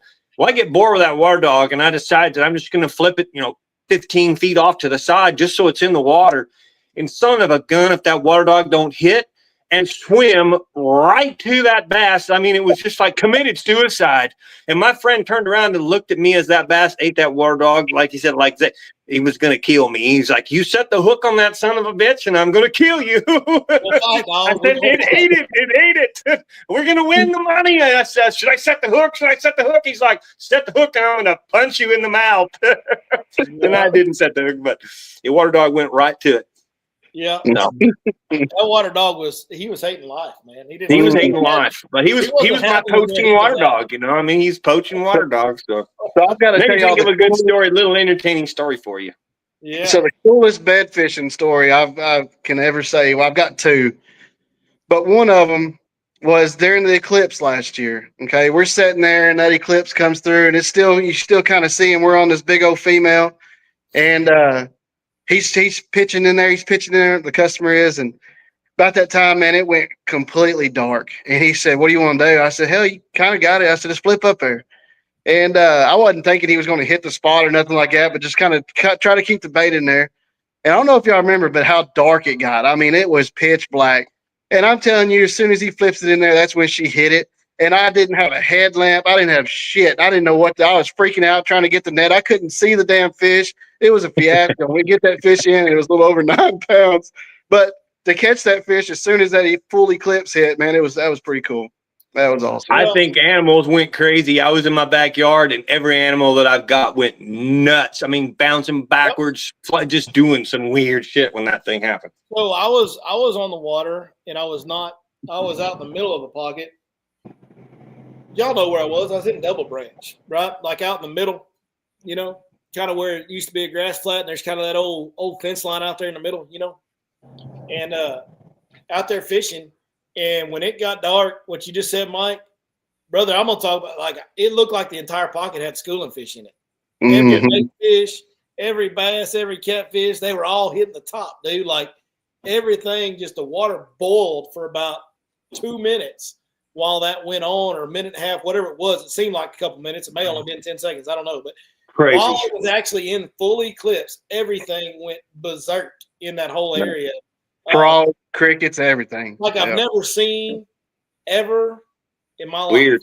Wish I knew it had an explanation with that. We need to have like a freaking eclipse machine. That'll be the next Lawrence eclipse machine. I got me and Zach's got that old bay boat now. I will put some damn bow fishing lights on that thing and go bed fishing at night if it keeps on like that. So. But that's what Lawrence is going to invent next. Some way to just simulate an underwater eclipse so your fish go crazy and jump in the boat. Y'all know what's coming next. What's coming next is the live 360. Yeah. That's what's coming next. So when that happens, why don't you just bed fish at night? Yeah. You said live 3D, right? You said live 3D. No, the 360 view. 360 like live. View, live, that's what's I've heard coming they've already got it. Yeah, they've already got that. They actually finally have camera now, a true, it's incredible. It's coming next. It's going to actually. No, we don't have 360 live yet. It's I talked to people that have used it, and it's No. prototypes. Okay, maybe a prototype, but that's prototype. It's not available. Yeah, no, but that's And they got one now too. That's a camera. So they're using live scope and seeing things, and then they can drop the camera down and actually get a true image. So now they're breaking that into. That's coming next. They finally figured out an underwater camera that it's pretty wild. Mike, you're saying that what we'll see is on our graph screen, we'll actually see like live footage instead of digital animation. Be clear. So just imagine, right now your live scope's showing you the image, and you can see the fish blip and things. Just imagine it literally being a camera, even with the dirty water. Yeah, they're clear. They figured out how to do this underwater visual. Tom Reddington did a small thing on it, and it was just mind blowing. He shows the live scope, and he say, look, all right, here's a group of fish in this tree. I'm not sure what they are. I think they're crappie. And then he drops the camera down in it, and it's not like the old AquaView camera that we had and all that junk. This is the next level deal, and the image is just like crystal damn clear. It's unbelievable, and you can just. You can, it's coming. It's real now. I think they're going 3D first. They're taking it to a 3-dimension first, and which we kind of already are in the live scope. But that's what's next. It's going to be a true image, real picture. How far out they can take that, I'm not sure yet. But I know they finally solved the underwater clarity issues, which was a big deal for a camera. I always say there's no absolutes in fishing, but I think I need to rephrase that. There's only one absolute in fishing. The industry will figure out how to make you keep spending money. Yep. That's an absolute. We are absolutely going to figure out how to make y'all keep spending money in this fishing industry. Like they're going to make us keep spending them dollars, dude. Like that's crazy stuff, man. Like it just, I don't know. I mean, I know a lot of people don't like it. I say a lot of people. I think the people that don't like live sonar are in the minority. Here's my thing. If you're not a seriously competitive tournament fisherman, why do you care?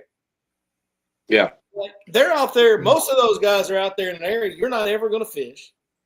They're not touching any, or if they're up shallow, they're looking at a suspended fish on a tree in 8 foot of water that you're never going to throw at. Yeah, think about it. How many times do you run into or see an MLF angler, especially during his event? I mean, unless you go intentionally to watch it, you're just not going to see them. They're not part of the equation. Yeah. I don't like the fact of all the public getting it. I feel like the more that we evolve in these tools, and I don't feel like it. I've witnessed it, 40 years of it. It's like deer hunting in the old days. We used to be able to, we had no bikes. We didn't have four-wheelers. It was all on foot. So you parked your truck, you hiked 10 miles in, you saw a hell of a lot of animals. And then the bikes came. The bikes made it easier. You didn't have to hike 10 miles anymore, but you start chasing the deer around with the bikes. After the while, the deer know the sound of the bikes. And it's really the same thing. All these sonars just keep pushing these fish deeper and deeper into the woods, deeper and deeper, harder to catch. Live scope's going to make bigger fish get harder to catch. Look at Ivie. We had 15 in 1 year, and now you have 2 or 3 each year. There's certain things that have survival skills. Mike, hold on, Mike. Is that the case? Is live scope doing that, or is that just Ivie's natural cycle? Because, by the way, in 2010, Ivie kicked out a bunch of 13-pounders and then didn't for 5 years. Like, you know what I mean? Good point. Combination of both. And in case of Ivie, I think you're saying something there that we could talk about for a long time. Could be an older fish. Those cycles of fish, no doubt, are there. But I just think, period, overall, like not necessarily just share lunker fish, the live scope as the public get it, as every single boat out there has it. At first the pros have it. We got 90 elite anglers, whatever. Then it gets in the public hands, the guys' hands. And now every single boat, after a certain amount of time, those fish in that pressure level, we change it and we make fishing for, that's why it has to change. Some of those fish, I think, were pushed out to those areas because they were escaping from us, and now they can't escape from us anymore. What's next? So here's my question. I had a customer to go along with that. He asked me just Monday about that. In 10 years, these fish that we're finding with live scope that are out in the middle of nowhere, just suspended, not holding nothing, because we have, we beat the bank for so many years until, live scope really came out. Is this going to force the fish to go back shallow in 10 years to where live scope isn't as effective as it is in the deep? Is it going to push them shallow like it will on a lake with a lot of stripers? Excellent point. That's why I said, what's next? What's it do? Exactly. So let me say one thing. If a fish is spooked, where does he go? It goes deeper. Cover usually. He damn sure don't go back to the bank. No. But if he's getting so much pressure out deep, where else do they have to go? All he's going to do is run circles out deep. If he's scared, like a pressure fish essentially is a scared fish. A scared fish is not going back to the bank. He may run circles in deep water more, and we may harass him more, but he's not going back to the bank, brother. That's right. They're going to stay farther and farther away from our boats. So soon we're going to have to, kayak fishing is going to be better. But then they got the same thing. They got the kayaks with those on. Anything that has that sound, that transmission, eventually will have the effects. I witnessed it from a paper scroll graph to a grayscale graph, color graph, down scan, side scan. In fact, when I was 2006, side scan first came out to us, the availability to the fishermen. Pros already had prototypes, but in 2006, we started guiding with it. And I showed my father. My father went through World War II, Vietnam, and Korea. In 2006, okay, when was World War II? The 40s, right? Yeah. In 2006, I showed my father side scan, and my dad says, "Where you been?" And said, "What are you talking about?" My dad said, "Son, in World War II, we had submarines that could side scan up to 10 miles looking for other submarines. So in 1940s, our military had side scan ability. It just didn't come to the fishing business until 2006. Those imagings, but little by little, so I witnessed these things again. That was something new, and we were finding, just like we do now with live scope, we are finding things we never found before. We were having success we never found before, and then they got used to it. They got overrun, and what was next? And so, I don't know what is great way to talk about it, Cody. Do they go back to the bank? Do they hide from us more? Does it become a 100-yard cast? I've been talking, if I can just give you guys one more minute, I've been talking to a lot of my clients. I think the next realm is potentially stealth fishing, understanding fish, how they habits, their movements, what they do. And they're going to be 10 years from now, they're so damn pressured. We have to be quiet. Everything's going to be stealth. Hey, man, David, bingo, 6 pound less, 4 pound line. I saw that in the West Coast. Aaron Martin would outfish us because he used 3 pound test and we were using 6. Hey, I'll never. I'll be out of a job. I'm not doing it, dude. Well, me and Billy witnessed this last year. I fortunate, it was fun, and I'm going to get to do it again this year. But I get to be a camera boat there when the elites are here, because I'm not going to guide when those guys are on the water. So they pay you to have a camera guy on your boat. So, and you get to follow these guys around, and you're normally with the top 10. So it's fun, and you get to talk to them. But me and Billy was at the mouth of Six Flags where Justin Hamner was, and you remember, Billy, Justin said, "I don't know what it is, but all day these fish have been under the spectator boats, and he's throwing towards the boat." And he said they're all underneath y'all's boats, and they're following it. Everywhere we're moving, they're moving. So that was crazy. Because we had our electronics off, dude. We all had our stuff turned off, and they're hiding under us for cover. So look, I've seen in clear water fisheries, I had a pattern on Lake Pleasant years and years ago where you had to go all the way in the back of the cut. Nobody cast. Don't make the cast. I'd tell them, please don't cast. And we go, it's crystal clear water. I'd say, everybody just watch the water, watch the water, watch the water. And I'd take this 24-foot Ranger Bay boat all the way to the back, and I'd make this hard turn in the very back of the creek, and then trolling motor my way out. And I'd yell at the guys in the back of the boat, tell me when you see fish following the boat. And they'd say, there's fish following the boat. There'd be a dozen bass following the boat. I'd tell everybody, all right, chuck your Cincos back there, and we'd catch the fish. They had to follow the damn boat before we could catch them. Why? I don't know. I don't have an answer, but that's the same stuff. I don't know. I think our pressure is making the fish do weird things. They're being. Let me give you an example. I had a client message me yesterday, thanked me for telling him where the area to go. He went live scoping, and he said he chased this fish in circles for 25 minutes before she got pissed off to finally bite the bait. We've never done that to fish before. And brother, she wanted to go away, okay? She was leaving. She said, screw you, I'm out of here. Yeah. He was able to chase her. By the way, that's a freaking skill, dude. That is a learned and practiced skill to chase that fish and keep it on your screen. Everybody can't do that. No. So these people that say, well, these guys aren't as good. No, they're better. Like, they've got a different set of things, but they're way better at their set of things than you are. Way better. Their things takes a lot more like hand-eye coordination and determination and everything. They paid their dues. But what level does that do to the fish? The fish has never had that happen to it before.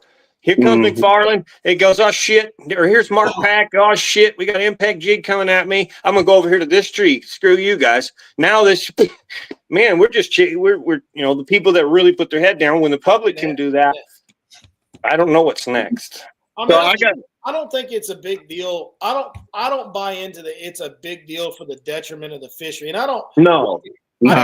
We need to save this and do a whole nother podcast on this, because this topic is worth an hour or two all on its own. There's no doubt it is. Yeah. So I think I'm just going to cut it off and we're going to move on. To get us off topic, I got something to say. So Ozio is like a shark. Okay. So, a shark, they say, yes, pearly white. If a shark stops swimming, it dies. It can't sit still.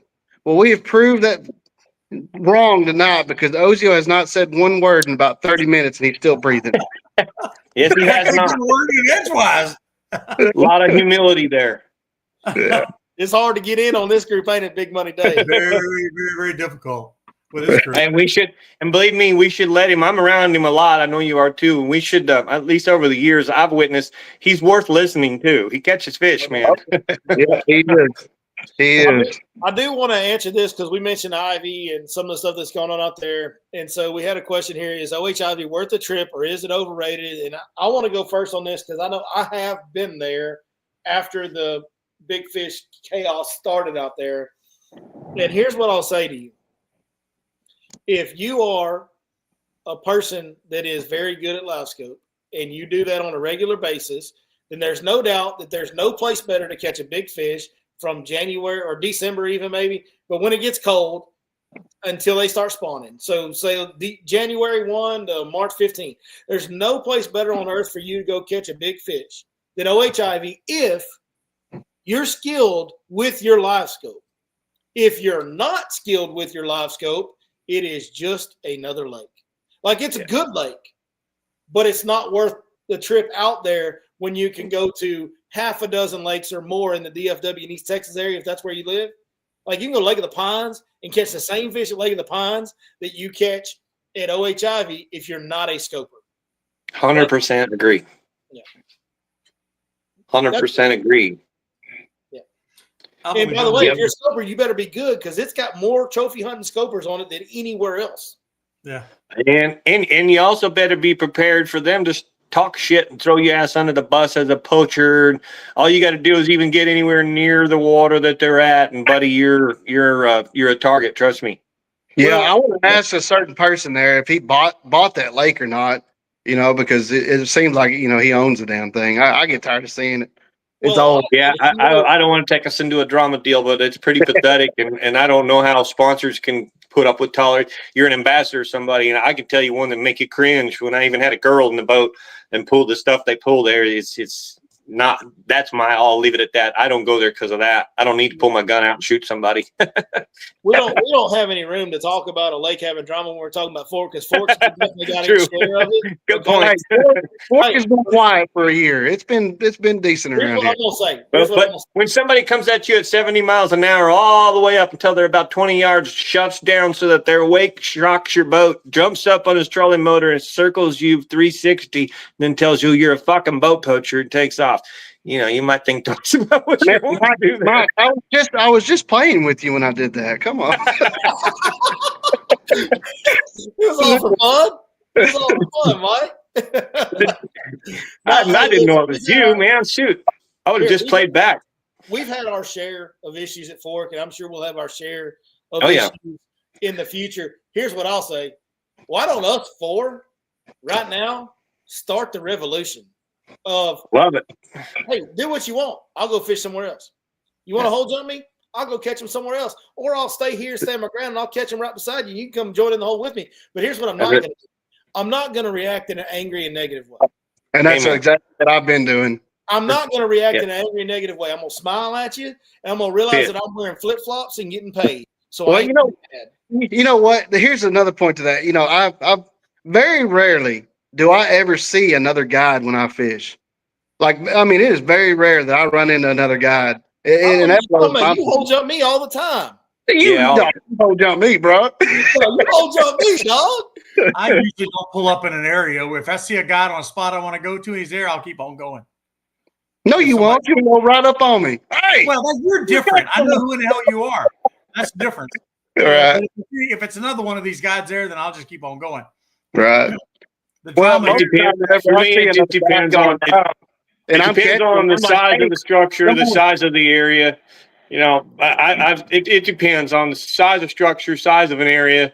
But you know, I'll use like leafy, for example. If you're familiar with leafy, leafy's got a lot of water in it, and you know you can have one guy going down the one side of leafy and one guy going down the other side of leafy. When you get 2/3 the way to the back, one guy's not going to go out there, put his power poles down, and say you're not going all the way to the back.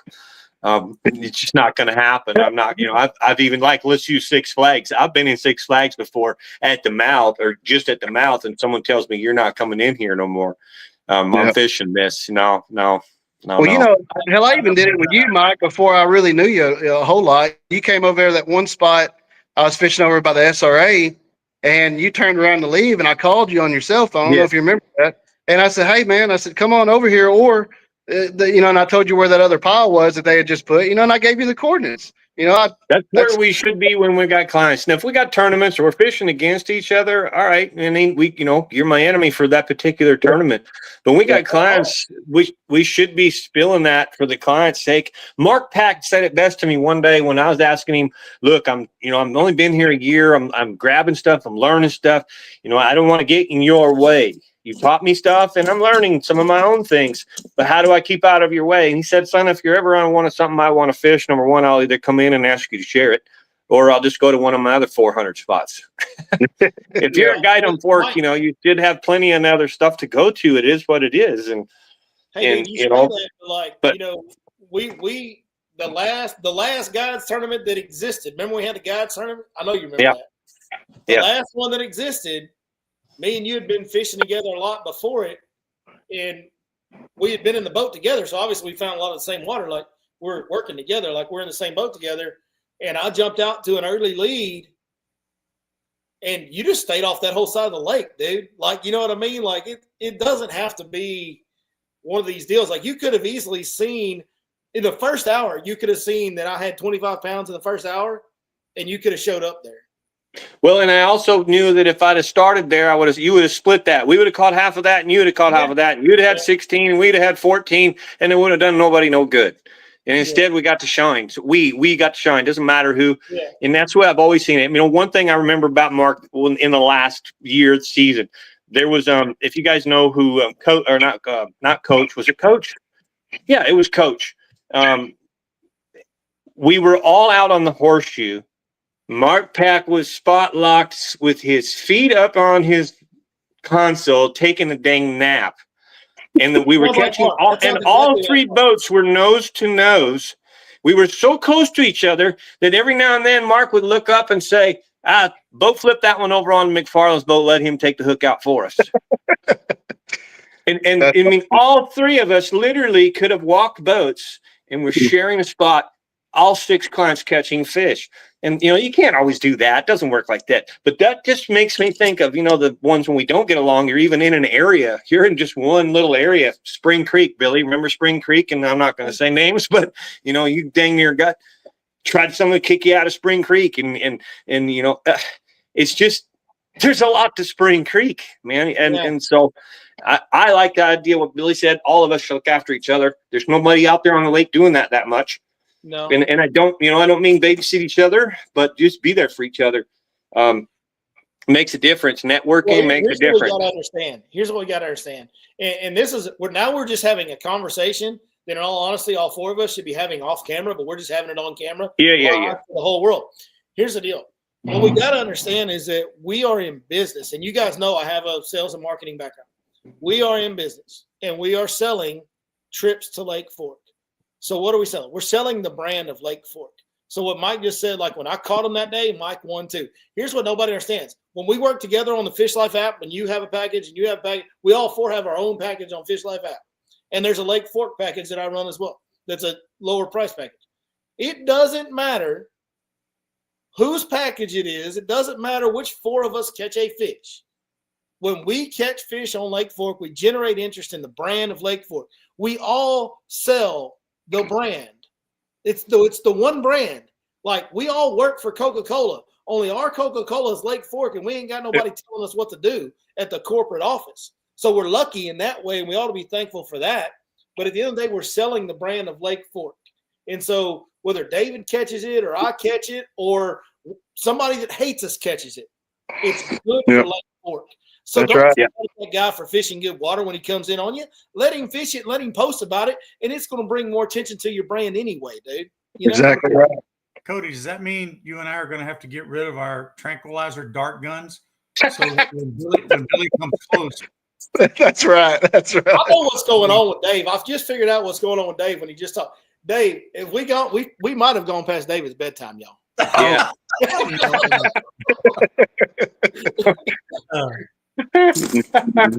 We're close, right? Let me tidy up this Ivie deal real quick because he dropped another comment. Said thanks for the advice. Sounds like a lot of lakes these days. Got to get that scope dialed in with all the pressure. I just want to tell you, Donovan, that's not necessarily the case, brother. Like, there's a bunch of lakes where you don't need a scope to win. Like, you don't need a scope to, when I say win, you don't need a scope to go out and catch them good and have a good day. And Lake Fork is one of them. The reason there's only one guide on Lake Fork that live scopes pretty much all the time, and that's Jack York, is because Lake Fork sets up really good for non-scopers. Like, you can go fish shallow grass and go sight fish and do other things. You fish docks. You know what I mean? You can fish creek channels. Legit. You can do all the stuff we've done on Lake Fork for years and still catch big fish doing it. You don't have to scope on Lake Fork. So, yes, there's some lakes that do set up for scope. The thing about Ivie is Ivie was made to be known as special specifically because of live scope. It wasn't all that special until live scope showed up.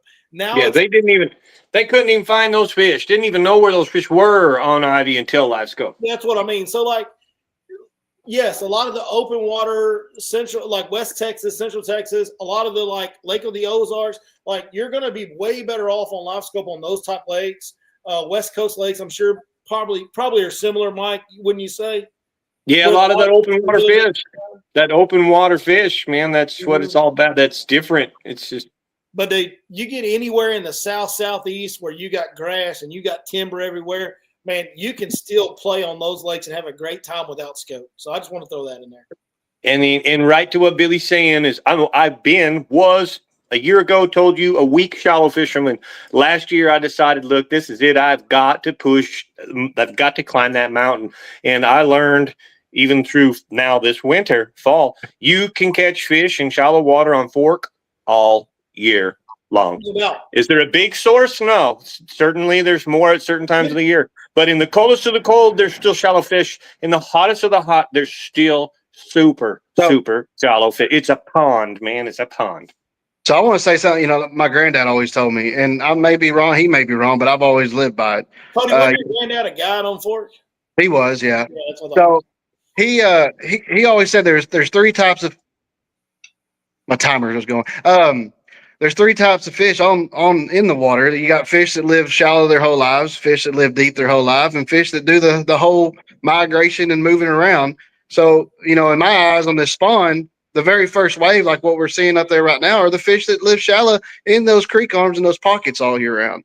Because the water's warming up quicker, those are moving in, and those are our first spawners. And then we start getting the ones coming up from the deep that are the migrators. You know what I mean? So I truly believe that there is 3 different styles of bass in a lake. So the biologists have proven now that there's some that never come in offshore. They stay offshore, and if the cover's right, like Fork, they suspend right in the tops of trees and spawn right in the limbs of the trees out in the middle of nowhere. That's right. And there's a small percentage that just don't even drop eggs. They just they hold the eggs and hold them. And I've seen them spawn in Lake Powell on boat girders, underwater girders, and the girder's about 4 to 6 feet underwater, over 300 foot of water. So our boy Z-Dub is still in here. Zack Watts is still in here. Been with us this whole time. We've been on a long time now. So for all you guys that have been here from A1 from day one, I see Calvin still in here. I'm sure there's others as well. If I'm not, I apologize if I'm not calling you out. I always see comments. I don't see all the viewers like we do on Facebook. But anyway, Zach, I'm calling Zach out because he's from Louisiana where they eat everything they catch, right? So Zach, give me a comment. Let me know how many times have you caught fish in July with eggs in their belly? Because there are fish that just don't. Yeah. Yep. Like it happens. These guys that eat fish and cut them up know they see roe in bellies in late June, July, whenever. Well, my uncle caught that one 2 years ago that was just a hair under 13 in July that was full of eggs. So Zach said every year. Zach just commented, said every year. So it happens. Like what you're talking about, Mike. Like there's fish that don't leave offshore, and there are some that spawn in top of trees. I've seen that. I've actually won a tournament on a fish long before I was guiding. For any of you guys knew me, I won a tournament catching a spawning pair out of the top of a tree, 9-pounder and a 4.5 pounder on Hallbrook.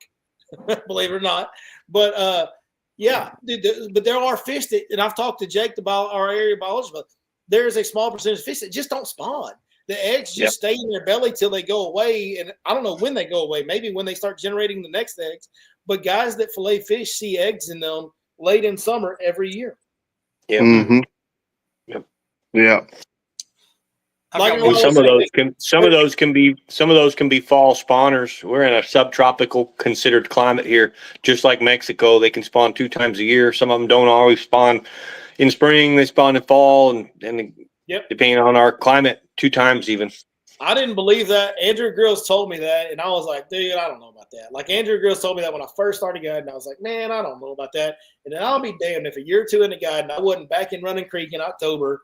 It had the right temp and the right moon phase, and I see a circle, and I see a fish swim across it, and I see him swim back across it. I'm like, surely not.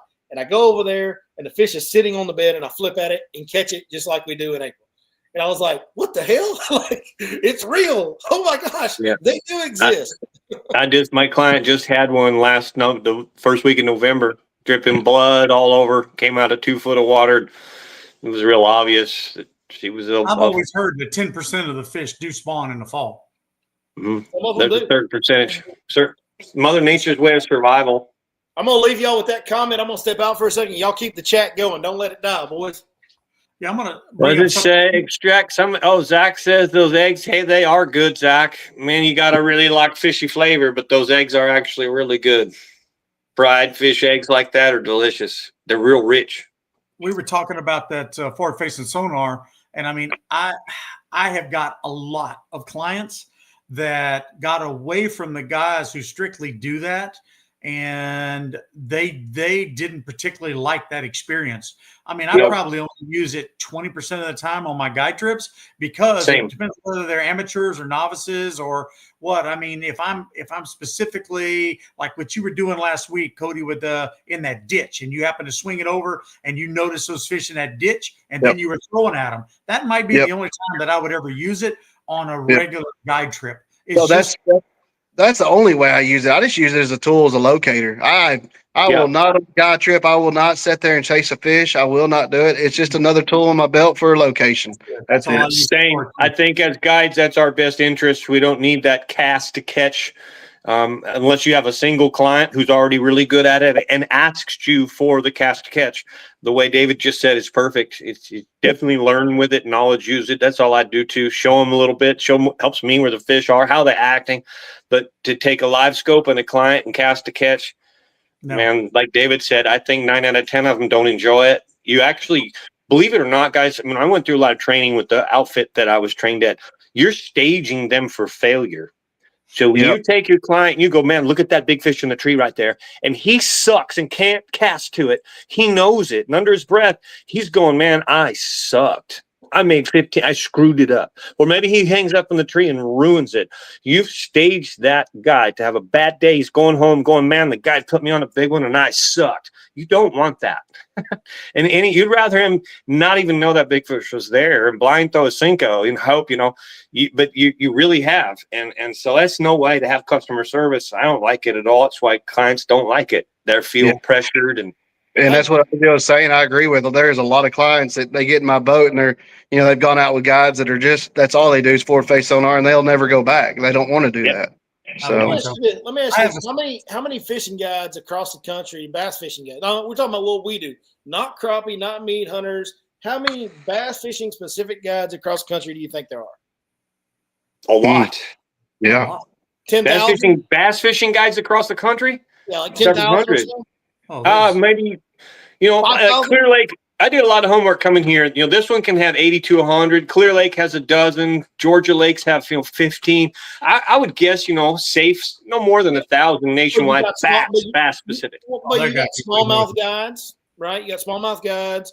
You got dudes up north that are doing it. You got dudes in the North Carolina area that are doing it. Like I would say there's several thousand. I would say there's I would say several. Yeah. 3,000 to 5,000 sound good to y'all? Like I'd say it's even that's got to be more than that. But let's say so 3,000 to 5,000. There's a lot of lakes in this planet. I mean, Florida alone probably has that in it. Okay. With all the Florida, maybe. The canals and everything. Yeah. So let's just say there's 5,000 bass fishing guides across the country, and we're in the Mecca. Like we're in the Mecca of it with Ivie and Fork and, everything that we see, DFW, everything that we see around here, all the lakes like Rayburn, Toledo. We're in the Mecca of bass fishing. Everybody knows Texas bass fishing at this point. Like it is what it is. There's like 5 that are that are really successful. Yeah. Live scoping with their customers. Yeah. 5. Yeah, but it's declining. It's declining. But you're not hearing from a lot of their customers, though. You're not hearing, and I guarantee you, it's frustrating. It's time consuming. Right. I've got the ultimate story about that. Those, they have disappointed customers. I'm not arguing that. I'm not even discussing that. I'm just saying, out of all those thousands of guides, there's like 5. No percentage at all. That have found some success. That's not even 1%. With customers. Not even 1%. You have to draw. It's a tenth of a percent, Mike. It's tournament it's 1/10 of a percent. Tournament guys that if you're going to do that, I mean those are the guys that would be more interested in that. But I had a father and a son one day, and they came out with me and we fished. And the guy he said, "Man, I'm glad you don't use that thing all the time." And he said, "We fished with so and so yesterday." And he said, all we did all day long was scan around, looking at trees and looking at stuff, trying to find a fish. And he said, we finally found, we didn't make a cast for 3 hours, he said. All right. And then he said, they finally saw a fish on it. I'm trying to cast to it, but I can't get the perfect cast. And next thing you know, the guide says, well, no, this is what you got to do. And he throws up there and he catches the fish. It was a 10-pounder. Yeah. All right. Gets in the boat. That was the only bass that they caught that day. And at the end of the day, the guy, wanted to get paid, but he also told them he would greatly appreciate it if they wouldn't go back to that spot because the guy brought his boat down to spend a week on Fork. And he paid this guy like a lot of money in order to do this. I said, man, that guy's got bigger balls than big balls. Here's my philosophy with live scoping class. Wait. I do not want to turn this into a guide bash. Like I don't want we're not. I don't want to do that. Okay. We're not. So here's any client that is good enough to live scope most likely would not be a client. If they are so good that they've become profuse with the live scope, they probably don't need us. That's the deal. The homework that it takes to put your head down and be a live scoper, 99%, you're probably not going to hire a guide anyways. You're good. You're like, so I think our clients should be kept away from it. Yeah. And I will always have live on my boat. Like, I'm not saying there's not a use for it. Like, I'm not saying to show them. I mean, they get intrigued. If you take 15 minutes and you show them, you give them a little lesson, say, see how difficult it's even difficult for me. They got the experience. Let's go back to traditional bass fishing. That's terrific. That's part of your job. I think but 3 hours chasing a fish and then you catch it? Are you kidding me? I think there's a difference in using a live scope and live scoping. Yeah, like you can use a live scope to gather a bunch of information, like a great deal of information that can help you throughout the day can be gathered with live scope.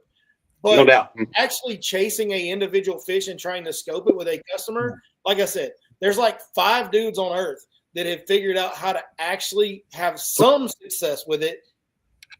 Not all their customers are happy, but they've had some success with it. And to those guys, hats off to you. Great job. You're catching really big fish. Some of your customers are catching really big fish. Hey, I love it for you. You're making money doing what you love. I'm happy for you. It's not going to work for me in what I do. I don't have any interest in trying to do it. I have tried. I'll tell you guys a story real quick. Maybe my very best customer. If he's not, he's my top 2 or 3 best customers. And Cody's going to know exactly what I'm talking about. We'll just not say a word about it, Cody. Maybe my best customer. Because Cody's fished with him too. Because I've sent him to Cody on days when I couldn't come. Yeah. He's pre-fished with me for 3 years now, maybe more. He always pre-fishes the fall tournaments, the Big Bass Splash in Berkeley.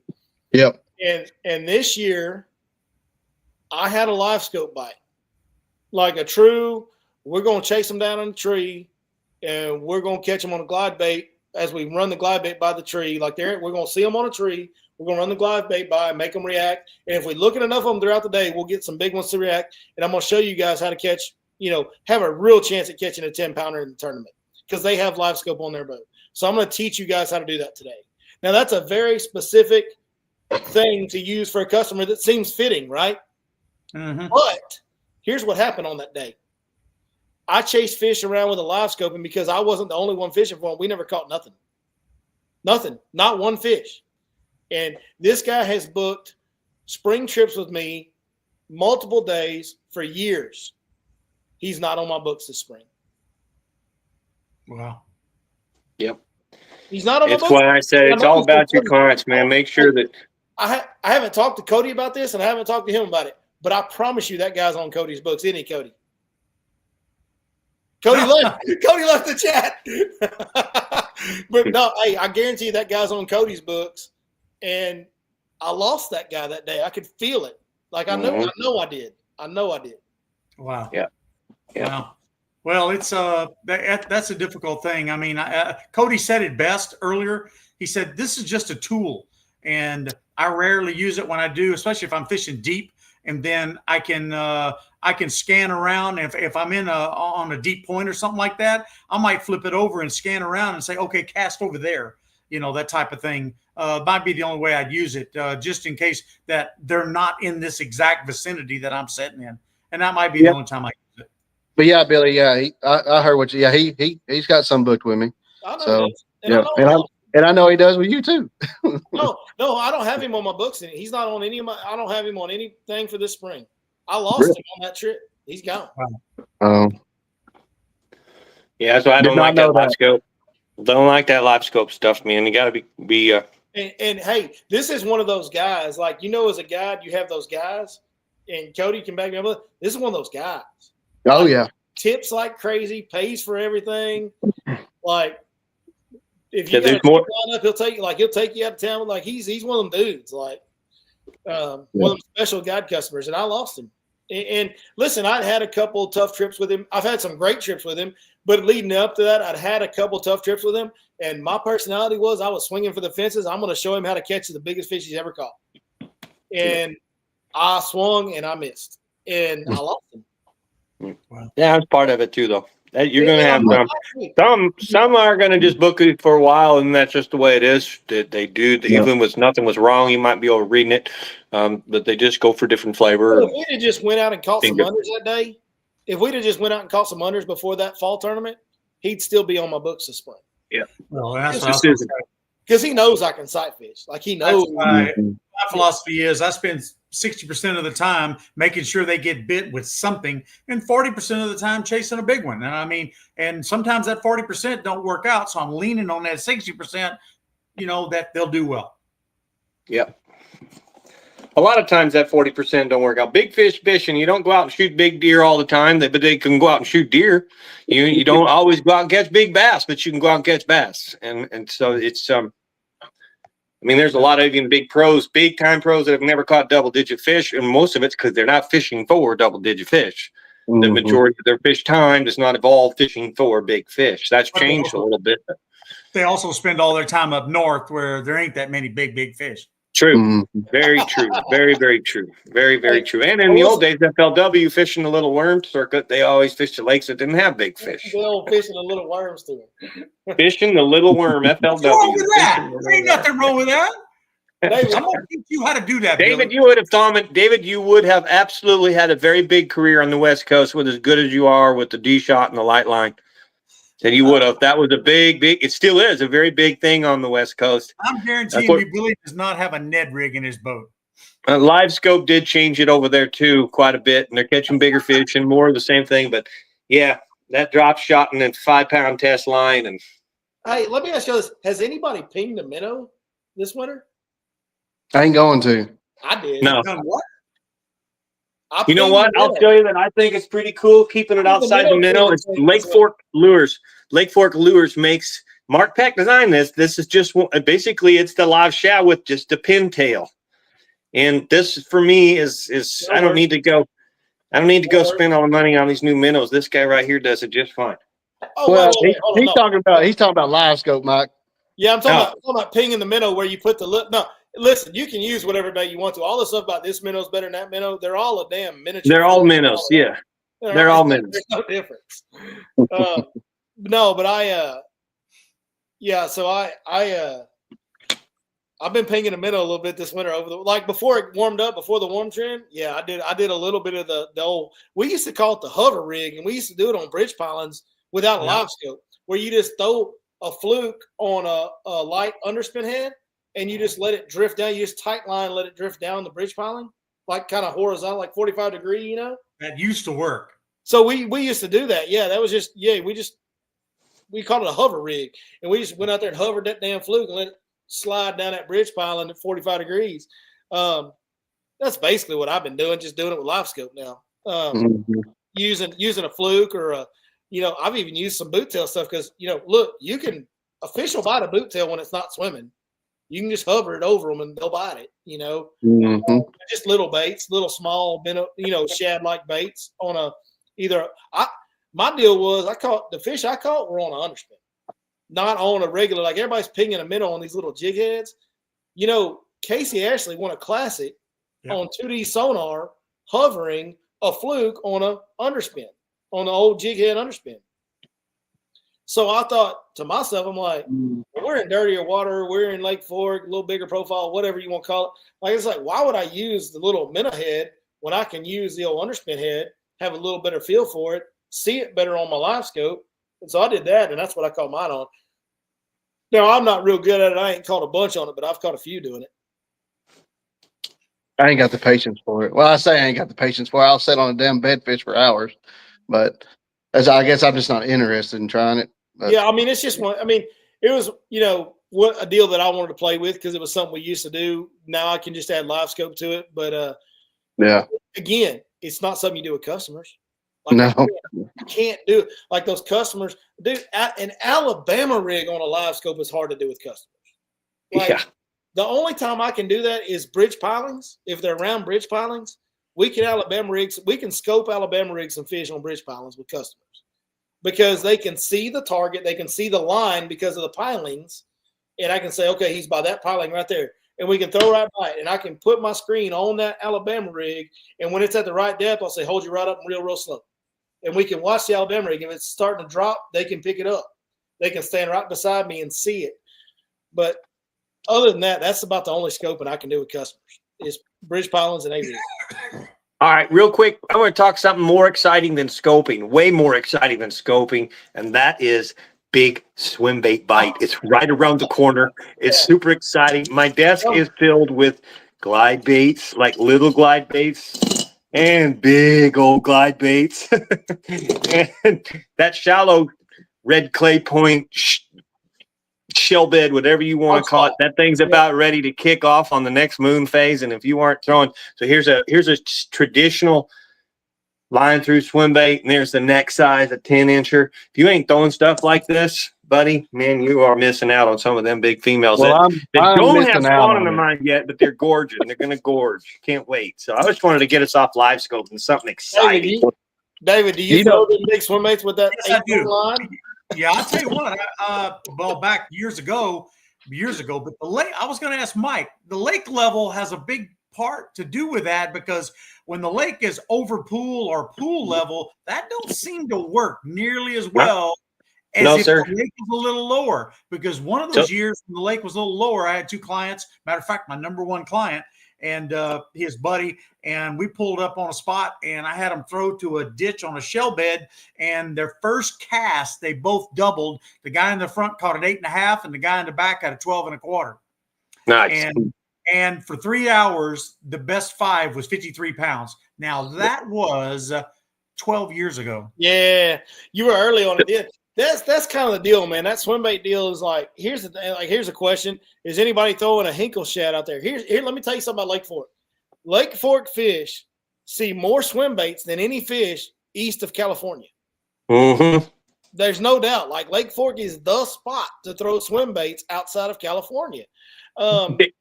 David's right, though. They see all of them, dude. If you got a swim Max Pool, there's a lot less features. These baits aren't something you go running bank and fish like you would a square bill or a chatterbait. They've got specific things to throw on, secondary points, you know, da da da da da. And when the lake is max full or over pool, like we were even last year, there is a fewer less targets. The bass are so much in that junk and that cover, you're not gonna get that bait in there, especially with those kind of hooks. And I also think the gizzard shad tend to spawn a little differently in the junk, up more in it. Optimally, if we're about 2 foot low in April, then it's just the best bite out there. You'll still get bites. So you'll still get. I'll still catch it. It'll be my biggest sack of the year. Every year, that's usually my top 5 sacks will come that way. Don't get a lot of bites doing it, 8, 9, 10 bites a day, but they're always big. If the lake is 3 foot low, you'll get way more bites at 3 foot low than you will at a foot over pool. But you will still get bites at over pool. But you got to have the right day, sunshine, the right timing, wind. and the moving fish. Y'all may throw those baits, but when I have a customer that calls me and they say that's what they want to throw, Mike, you've probably got quite a few customers from me, because I'm like, look, that's not something I want to do all day, and I'm just going to be upfront and honest with you. I'll throw it a little bit, but if that's something you want to go do all day long, you need to call Mike McFarland, because that ain't me. Yeah, So I love it. I can do it. There was a couple of times this last year where literally at lunchtime we had no fish, and I asked my clients, "Are you sure you want to stay with this?" They said, "Yep, we want to stay with this. We want to stay with this." We got down the last 45 minutes. Last 45 minutes, no fish, and then all of a sudden, bam, bam, bam, bam, 6 fish in 10 minutes, and we're at the 35-pound range, and there's just so damn exciting. It's like sitting in a tree stand hunting deer all day. You see nothing, and all of a sudden there's your deer, and your heart's just, man, it's you, as a guide, you can't net fast enough, and you got 2 fish on, one's an 8, one's a 9 at the same time. They're both screaming, yelling. What do we do? It's awesome. But it doesn't happen. It doesn't happen every time. You gotta have the right people that are. You got the right people that are willing to. David?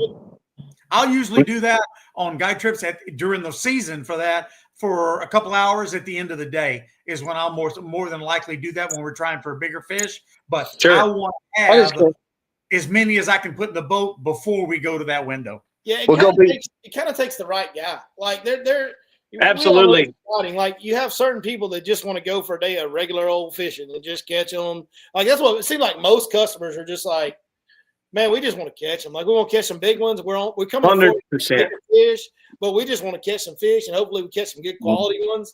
And that's a lot of what I get. And like that's kind of we talked about this, I think, with David last time David was on, where we kind of curate our customer base a little bit, like our styles, our tendencies tend to build our customer base towards those tendencies. Like I'm a best 5 guy. I'm not a true big fish hunter like I used to think I was. I'm not. I'm a best 5 guy. I'm trying to catch 20 pounds every day, 25 on good days, 30 on really good days, 35. Holy crap. Like I'm just a best 5 guy, quality fish guy. David is a 25 guy. David, you catch 25 numbers, like 25 bites. And I don't know what the hell Cody is, to be honest with y'all. I ain't figured it out yet. But Mike, you lean a little bit more towards the one big bite deal than the rest of us, I think. Yeah, one big bite. We had 10 followers. Yeah, I'm much more of my client oriented. I do what they want, but I like to take them down that avenue if they'll let me. And it tends to You know, like I said, I can give you a quick lesson. Bed fishing a few years ago, I had such a good shell bed bite throughout the lake that, you know, you can't bed fish at daybreak. So we began the day fishing what I wanted. But my clients had booked me and told me, we want to bed fish. I told them, look, at 9 o'clock, we'll go bed fishing. That's what you have booked me to do. From 7 to 9, we're going to fish my pattern. We fished my pattern from 7 to 9. At 9 o'clock, I took them bed fishing. That day, the bed fish were loaded, and they were all 5, 6, 7 pound class fish. We went into alligator, and Jesus, I mean, they were stacked. While we're fishing for one, you can see the next one we're going to get. You know, it takes 15, 20 minutes for the first guy to catch his 6 pounder, and he gets his picture. We go to the next one. It takes another 15, 20 minutes. We're now 40 minutes, let's call it, for 2 fish, 2 6 pounders. And I think I've given them just what they want. And I can sense something's wrong. I said, what's going on? The guy said, can you just take us back to the shell beds? That was better fishing than this. You know, we're only going to catch 1 an hour bed fishing like this. And you had us catching fish. So I really am not trying to sell anything here, but I think as all guides, like David does it the best, he accommodates each and every client to what they can do, what they need to have at the end of the day, say, I had a great time. And that's hard to do as a guide, man. You know, you get people that can't do certain things. Like I said, if you send me somebody that wants to swim bait, we're going to swim bait. If someone doesn't know how to swim bait, I can't force them to chuck that all day long. I might as well take them live scoping on Ivie, you know, when they don't want to scope. So, yeah. But that's what our strengths, like Billy said, Billy's got the right clients. They're going to want the best 5, you know, and then those are the right people for him. It's going to click easier. I was always the kind, I can chase one damn fish all week long, and as long as we get it, as long as we catch the sucker. But, yeah, Nick's the right guy. And I used to be a little more prone to that, where I would do that with people. And I just, over the years, have gotten to where I fish for best 5. And look, we catch our share of big ones. Don't get me wrong. Sure. We catch our share of big ones. But everybody does. Everybody does. Yeah, no doubt. But I mean, look, we're lucky with where we do our thing. Like, we're lucky that we get to apply our trade where we do in Lake Fork, but also just this region of East Texas. I mean, the G Word's got those in there, right? And so does Quitman, and so does friggin' everywhere around here. For the most part, has some. Now, Lake Fork has a bigger average size fish than everywhere else. Right. I got one place that I think maybe has the same average size individual fish as Lake Fork, and it's probably not. Probably not. Like, when you catch 15 fish in Lake Fork, your average size is going to be bigger than it is everywhere else. Just the way it is. That's what makes Fork. But man, I've just gotten to where, man, it's how I like to fish. It's kind of seems to be what I'm better at. And if somebody gets in your boat and catches 25 pounds and goes home disappointed, then man, I'm sorry. I'm just not good enough for you, bud. Like, that's how it is. Yeah, I said I would rather the 7 bites for 25 pounds than 50 bites. Right. 50 bites for 10 pounds. You know, and that's because I did that. I came from Lake Pleasant where we could go out and catch 70 bass, and at the end of the day, you know, the best one weighed 1 pound 7 ounces. You know, it's like you see a guy holding a picture all woohoo, and it's just sardine in a can looking bass. You know, it's like, well, we caught 70 of those that day. Well, that was fun that day. It worked for Lake Pleasant, but not Fork. I want to throw this out there because I want to give you guys an out if you need it. Is this going to be another all-nighter? I mean, I'm in, but poor Ozio might not going to make it. That's yeah, dude, I'm not. I'm good. I was going to. I was going to say before midnight ever. You can call me the old one. I've got some things I got to go let my animals out real quick, and okay. Yeah, it's been really good and fun, and very grateful to be with all you guys and let me have my space to talk and whatnot. Thank you. Hey, before we go, I do want to say this with all 4 of us on here. So having all of us on here at the same time, I've got an idea. And it doesn't always have to be all of us. It can be just one of you guys joining me or whatever. Or I may sometimes turn it over to a couple of y'all when I can't make it. Can we start a regular Wednesday night is guides night type of tradition where we meet up every Wednesday and we have a talk with at least a couple of us on here? I'm good with it. Yeah, I think it's a great idea. I think if we do it weekly, I think it'll get a lot of attention, which will be good for our business, and it'll be good to get good information. Like it'll be good to help the people. You know how it is. The more views you get, the more people you get to help catch fish, and that's what we're about. Well, I repost this link anyway on my all my media sites. Yeah. No, that sounds. I'm good with it. I mean, it won't always have to be all four of us. Sometimes it can be four, but something. We should always just get one up. Yeah, yeah. And hey, Mike, we can do some on your channel if you want to. I'm good with that too. So we can post it there, or we can go. I can send this software to you, and we can do the same thing on your stuff. So, or any of you guys, we can do it on Facebook as well. So I just think we ought to make a tradition where we make Wednesday night. They say guys' night. Well, it's not. Yeah. This is guys' night. Wednesday night. Guys' night. I like it. I like it. This is Cool. FOS night. This is what for you guys. FOS night for you guys. Bring the waiters. Bring the waiters. He said it's deep. FOS. You know what that is? I don't know what FOS is. Full of shit. Oh yeah. Bring the waiters. The duck Mike, boot. get out of here, brother. All right, man. You guys have a good one. All right, appreciate it, Mike. Yes, sir. All right. Now that Mike's out, let's talk a lot about him.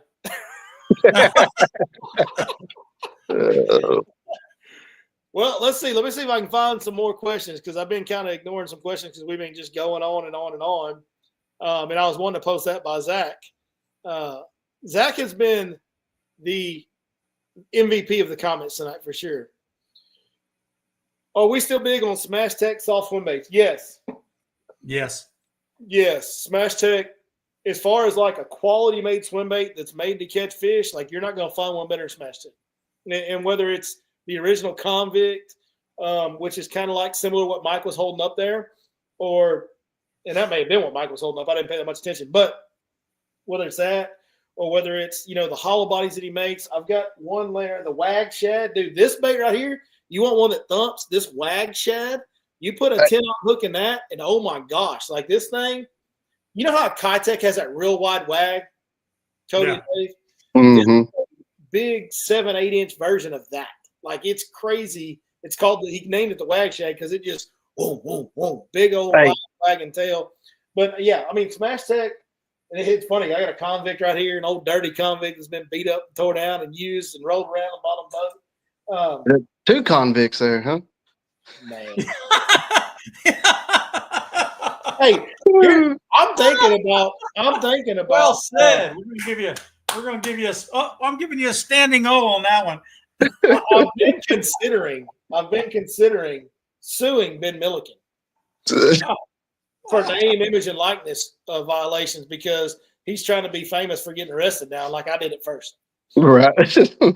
Hey, Billy. Hey, Zack Watts said he's available. Send him a link. Oh, Z-Dub wants to get in on this? Yeah. All right, let's get old Z in here. Hold on just a second. I don't know how many of those Southern Louisiana wobble pops he's had tonight, but this could get interesting. Real quick. I gotta go let the Kraken out here for a second. So you're going to drink the Jared's Hall. You know you're going to get it. All right, Cody, hang on just one second. Let me see if I can find a way to email this to Zach while we're talking because I do want to get Zach in here because he's funny. Well, I'm going to tell you, I'm going to have to roll here in a minute. I've only got 12% battery left on my phone. So I got a few more minutes, but then I'm out. I got you. So.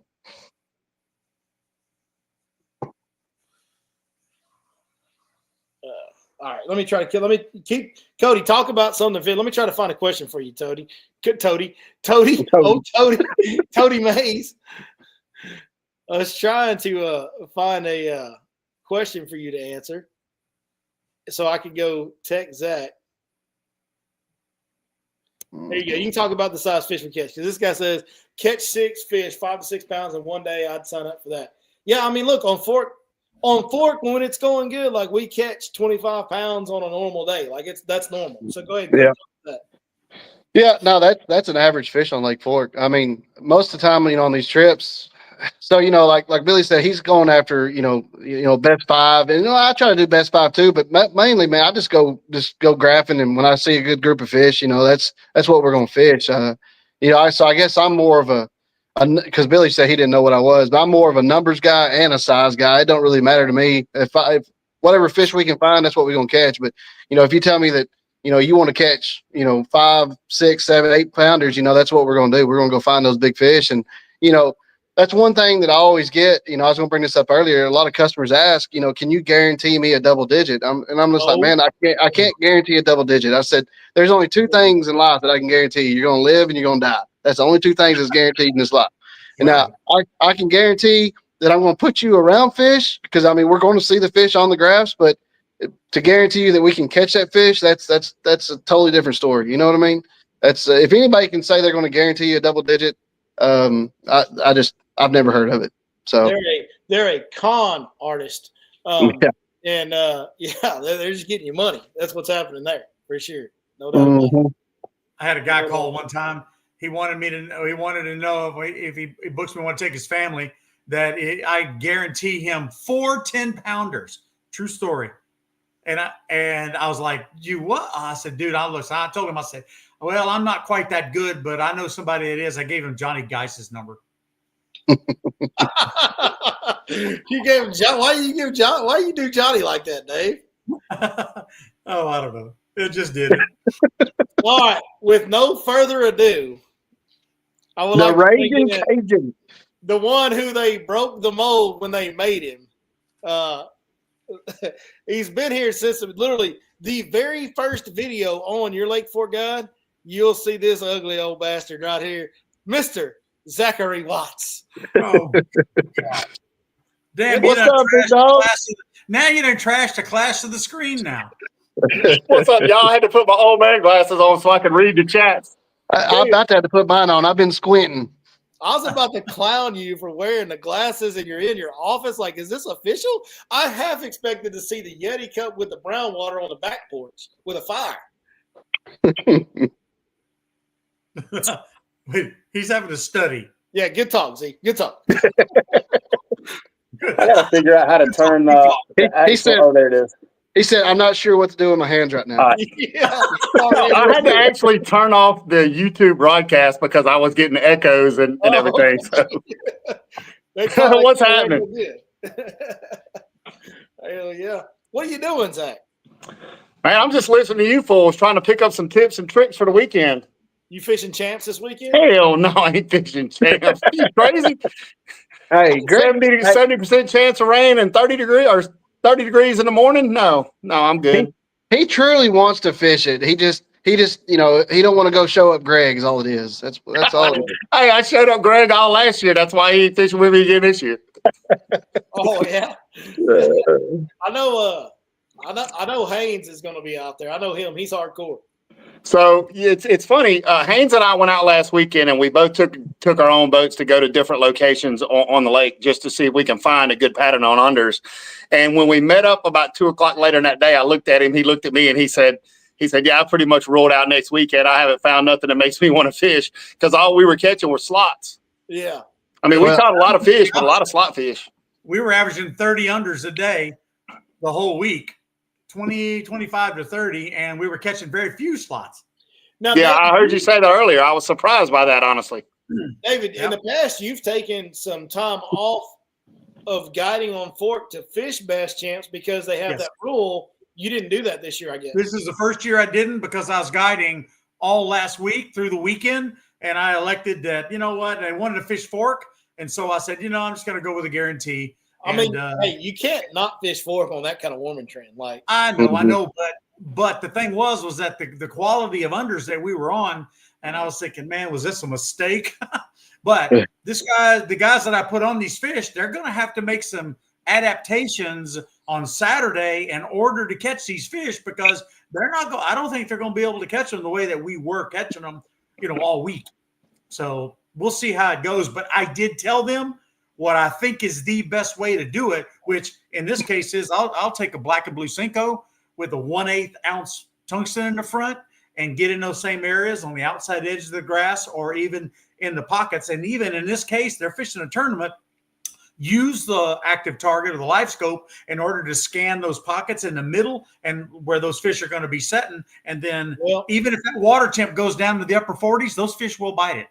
Oh I yeah. always say that black and blue Cinco deal, but after talking to Cody this week or today, I think maybe that damn tomato seed drop shot is the deal. Well, that's a possibility also as far as that goes. But usually after cold fronts, it just seems like hard cold front. It just seems like that black and blue works really, really well.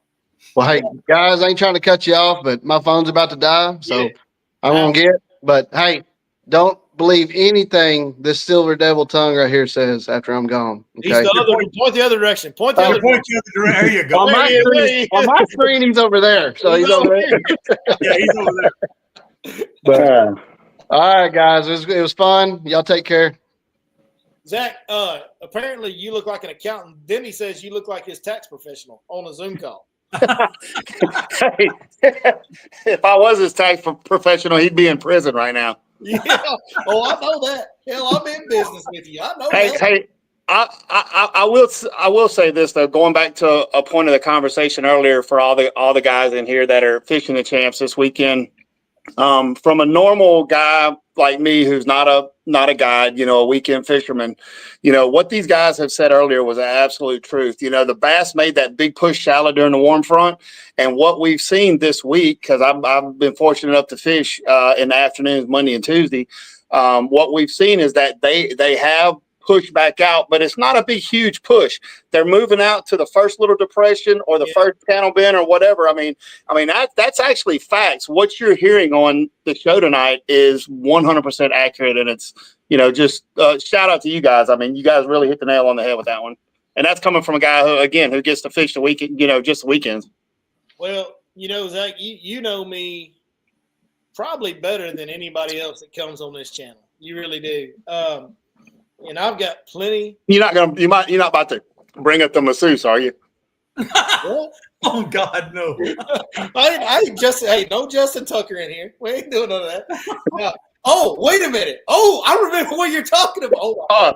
No. White bulb, hell no. No, listen, that's what I mean. You know me well enough that there's plenty of stories, a couple handfuls worth of stories that we can't tell on here that me and you have shared and lived together. But anyway, my point is I do have plenty of flaws like that and others, and you know those, but you also know this. What we put on here is real, dude. Like, it ain't no fake. There ain't no fake fish catching going on. There ain't no go catch them at a pond and then put it on film somewhere else. There's no trick photography. Like, none of that has ever happened here. Like, it is what you hear here is the real deal. And like, if we're telling you something, it is because we've learned it and experienced it and had success with it on the water.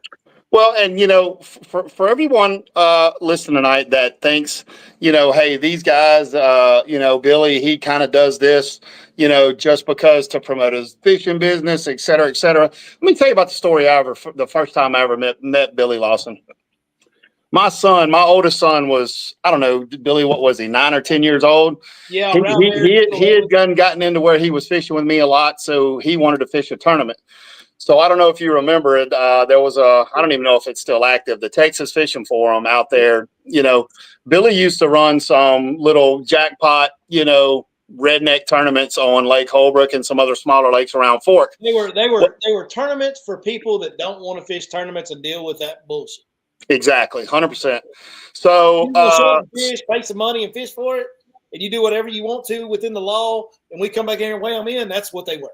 Yeah. That's exactly right. So getting back to the story. So I saw Billy post about this tournament. I asked my son, I said, Dylan, you want to go fish this on Saturday? And, he was jacked up. He's like, hell yeah. So, I had never even heard of Lake Holbrook. We hadn't even been living in Texas for that long enough for me to even know what Holbrook was.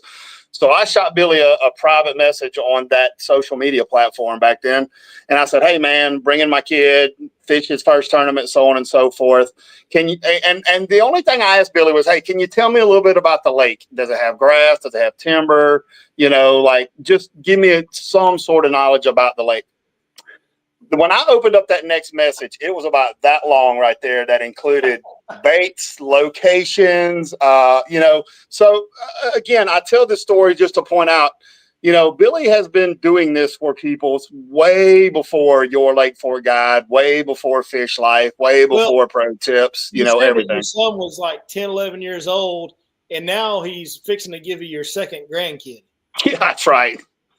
Yeah. So that's how long ago that was. Yeah. And that was way before he even started being a guide or anything. So yeah. Yeah, how old it's just in his nature to help and try to make everyone have a successful trip out on the water, which is, everybody's goal here, right? Yeah. Well, and that, Zach, that comes from Dylan's what, like 25, 26 now? 27? Dude, he's fixing to turn 27 in April. 27. So yeah, I'm an old man now. I'm kind of like David, man. I'm struggling to stay awake. That's a good. Well, I don't have that issue. Yeah. That and then this comment. I like this comment by our old buddy Michael Sims, where he says that me and you, Zach, we need to stop stealing David's food at lunch. So, but no, man, that is. I've always been like that, and here's the deal.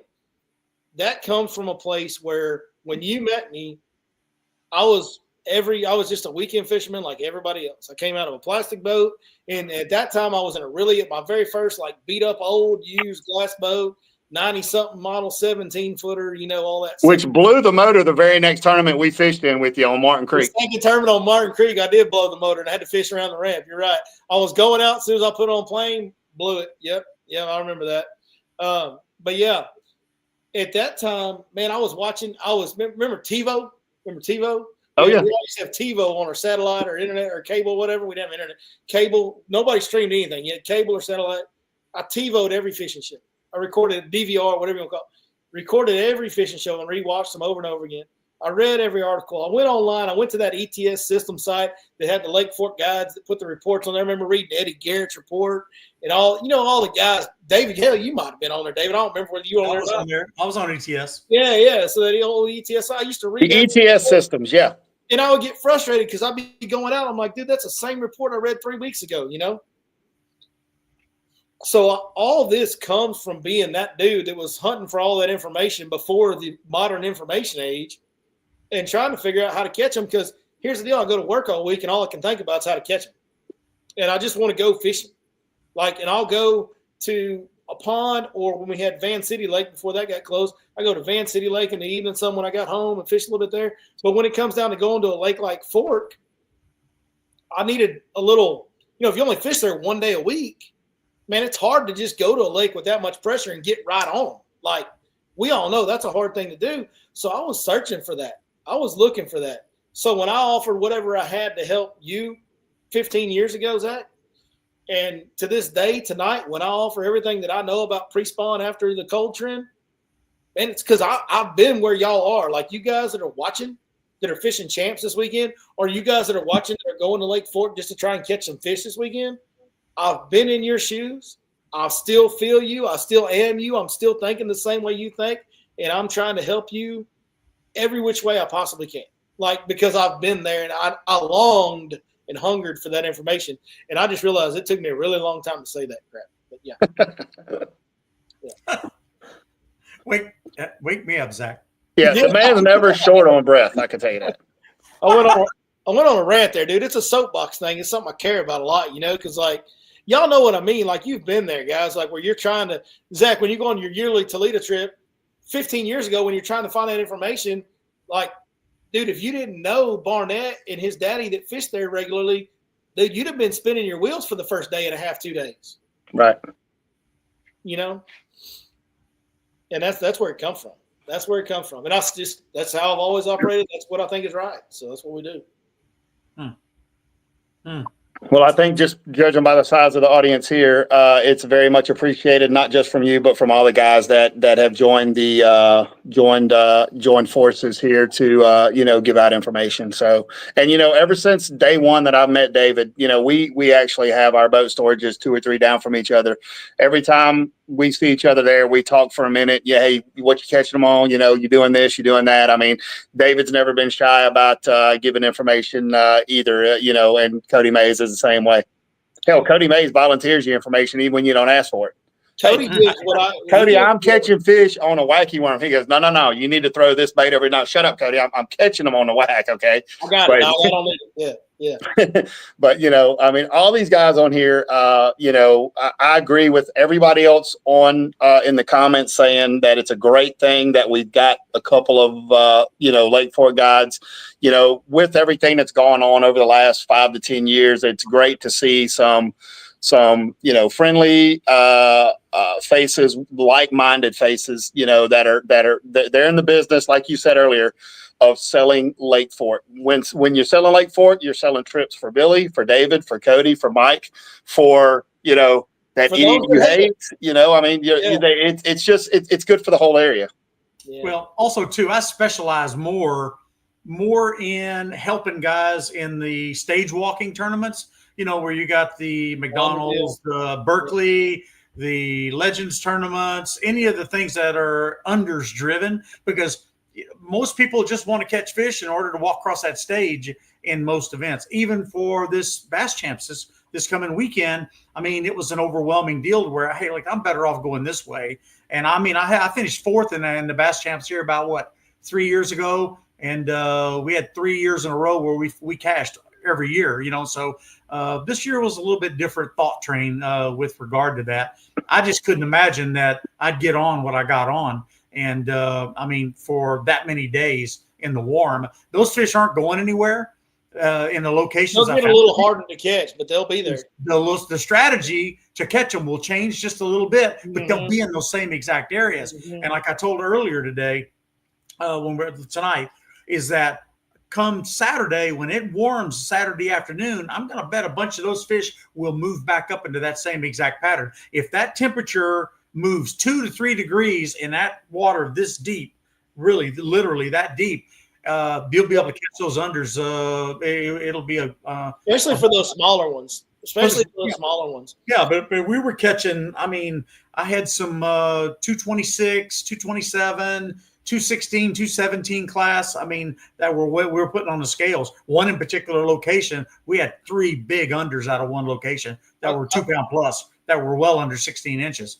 So those are the type of things, because see, I got to fish all the stringer tournaments here, even back in the early days of my guiding.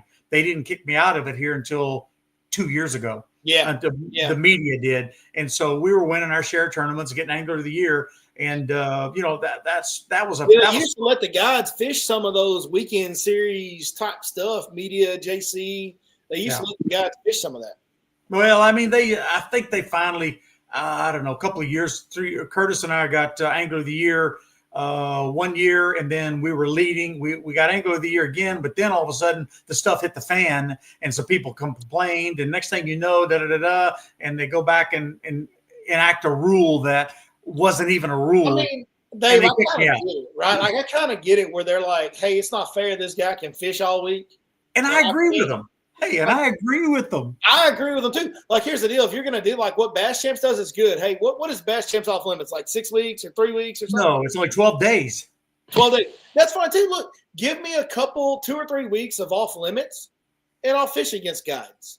Yeah. I'm not against fishing against guides, but it's not really an even playing field if I'm working Monday through Friday job and you're fishing Monday through Friday on the same lake. Like that's not even playing field. It's just not. Yeah. Well, the thing was in that particular deal was that the majority of the guys enjoyed having. There were several of us. I mean, there's guys like 5 or 6 guys that fished that got to fish that deal. And those people enjoyed fishing against us. It was the guys that don't cash and that, were always finishing right outside the money or whatever. Those were the ones that complained. And, we got canceled. But it was a cancel. We just got canceled.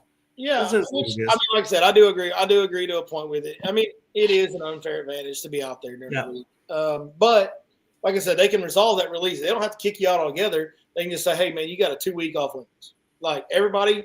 But then they got to do that to everybody, and they make some of the people mad that want to come out there on Friday or whatever, or want to come out on a Tuesday, Wednesday night after work. They're making them mad because now they can't pre-fish. So, I mean, it's just – listen, tournament director is one of the toughest jobs. Like, it's hard to make that. I mean, look, we're fishing we're out there. Once we get here to March or April, we'll all be in flip flops the rest of the year, and somehow everybody acts like they want to fight. Dude, you can't fight nobody in flip flops. Like, stop being angry, bastard. You can't fight nobody in flip flops. You're gonna get monkeyed up, man. I'm gonna step on your toes. You done. Just listen to me. That's true. That's true. Everybody wants to look like they're a tough guy in flip flops when it comes to bass fishing. Like, when you're a tournament director, you got to make that whole crowd happy. That's a tough deal, man. That's a tough job. Yeah. Well, not enough people in those tournaments. I mean, you would be surprised at how many giant unders we catch on a drop shot. I mean, it's like insane. And that's all those years. We won all those tournaments here. I mean, it was on a drop shot. And somebody asked earlier, and I want to say this in case they're still in here. Somebody asked earlier, what is an under on Lake Fork? And they said 15 inches. It's 16 inches. 16, right. So you cannot keep anything between 16 and 24 inches on Fork. That's the slot limit. Has been for a long time now. It used to be different, but for a long time now, it's been 16 to 24 inches as a slot. So an under is under 16 inches. Well, and you got to be aware of the rules. What that means there, Billy, just to clarify, is that when you squeeze and wave that tail, if it touches the 16-inch line at all, you got to throw it back. That's right. But on the other end of that spectrum, if you squeeze that tail, if it touches the 24 line, it's a legal fish.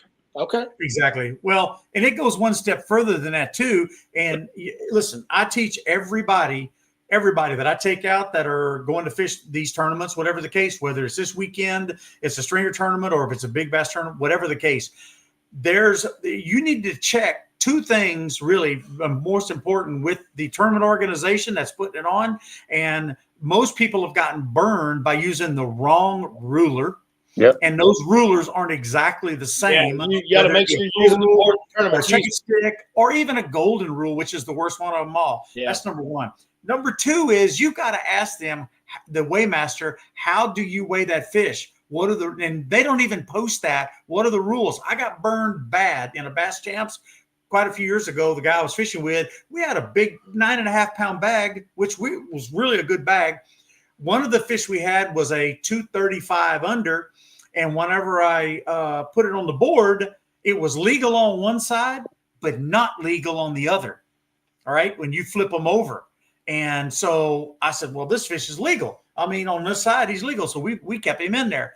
When we go to the weigh-in, Bud, he turns that fish where it was on the bad side. I said, no, Bud, flip it over. He said, no, we can't do that. I said, what do you mean you can't do that? He says, we weigh all the fish belly away. And I didn't know that. Does that say that in the rules? It don't say that in the rules. Well, that fish got disqualified. The bag got disqualified.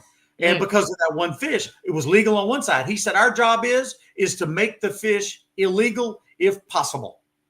And I was like, holy smokes. So he's trying, any way you can find to make it illegal. Okay. Yeah. And so those are the things that most of these guys that are going to fish this weekend, hey, and that's they don't even know that exists. That's different from one tournament director to the other. That's what I mean. Being a tournament director is a really difficult job. It's a really difficult job. I've been one at our charity tournament we did for 3 or 4 years that we did the charity tournament. And Dave, I had to rule out one of your fish in that. You kicked me, yeah. And that turned out to be a mistake on my part because listen, getting a little older. I think that, and after I studied this after the fact, I think I misread that ruler on that fish. Maybe, yeah. And he was only a 16th over. I mean, it was just barely over. And my deal was to give everybody the benefit of the doubt. And you have one that was like, man, borderline, and then the next one was a little worse. And I was like, dude, I can't let you have both of them. Like, we gotta kick one of them out. No, but and the guy that I was fishing with, whenever we do it, it was right at the end of the day, and he and I were conversing about this, and I told him, I said, I think I actually, first time ever in my fishing stringer tournaments, I said, I actually think I made a mistake. I've never done it before, and this one, I misread the number on that ruler. I thought that fish was 15 inches. And it was good. And so, hey, listen, this is the time I ever admitted that to everybody. But I actually made a mistake. Yeah. And so you did right. You did what you're supposed to do. And that was a hard thing, dude. As a tournament director, it's a hard thing. Like, me and you are buddies. You know what I mean? Yeah, like, I had a big bag too. I don't. Yeah, you've got a good bag. You've got a chance to win some money. Like the last thing I want to do is screw you out of that by kicking one of your fish out. And I had to, brother. You know, and even with losing that fish, we still finished first out of the cash. Losing that big fish, and I was like, you had a good bag. You had a really good bag, and I hated to do it. But a tournament director, it's a hard job, man. Number one, and Zach can attach to some of this can attest to some of this because he's been there helping me run it behind the scenes.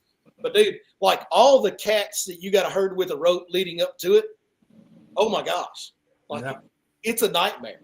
Yeah. I have learned all the tricks. I could write a book for the last 15 years on fishing these stringer tournaments and the things that have gone wrong and the things that have gone right. But I've learned through the process of how to maximize the efficiency of putting together the biggest bag that you can put together of unders. And there's some tricks that are involved in that can help you out. And I teach every one of my clients that I take out during those events. I teach them those tricks, and so that they have a better chance in order to make some money. And they're all legal. Everything's legal. Yeah, there's nothing illegal. Did you get logged out there? What happened? No, freaking Maze sent me a text, so I tried to read it while staying on the stream, and I screwed it up. So I was wondering what happened. Like you added yourself in again. I'm like, I don't know what happened. Damn, Maze. Fishing for the unders is an actual blast. It's a cool deal. And the thing is that people don't understand is that just like big fish, those fish all run together. And like, for example, we stumbled on some places here in the past week during that warm water trend where there was an absolute zillion 14-inch fish. All right. I mean, you can't catch anything but a 14-inch fish. And then there's times when, like this one spot I was telling you, we caught a 237, a 226, 227 in this one little area, and those bigger unders that are 15 3/4, they run together. Yeah. And so learning where those places are and how to frequent them, how to find them is what's made the big difference in that. That's some of the nuance that you figured out. I mean, obviously you've been doing it for a long time. Stripes on catching, you're not the only one. Like there's dudes like Zach Hughes was really good at it back in the day. Oh, Zach Hughes was excellent. Eric Wright was really good at it back in the day. Eric Wright was great. Yeah, there's been some dudes that are like you, but I mean, it's a unique thing. Steve Hodge is another one that doesn't guide, but he's really good at catching the right unders. Josh Priest, very nuanced thing to catch those big unders. I mean, it's a very unique thing. And they've learned how to do it and what to do. And I mean, it's not a guarantee all the time, but at least we swing the pendulum a little bit more in our favor to help us in order to put bags together like that, like what hopefully this guy's going to do well this weekend.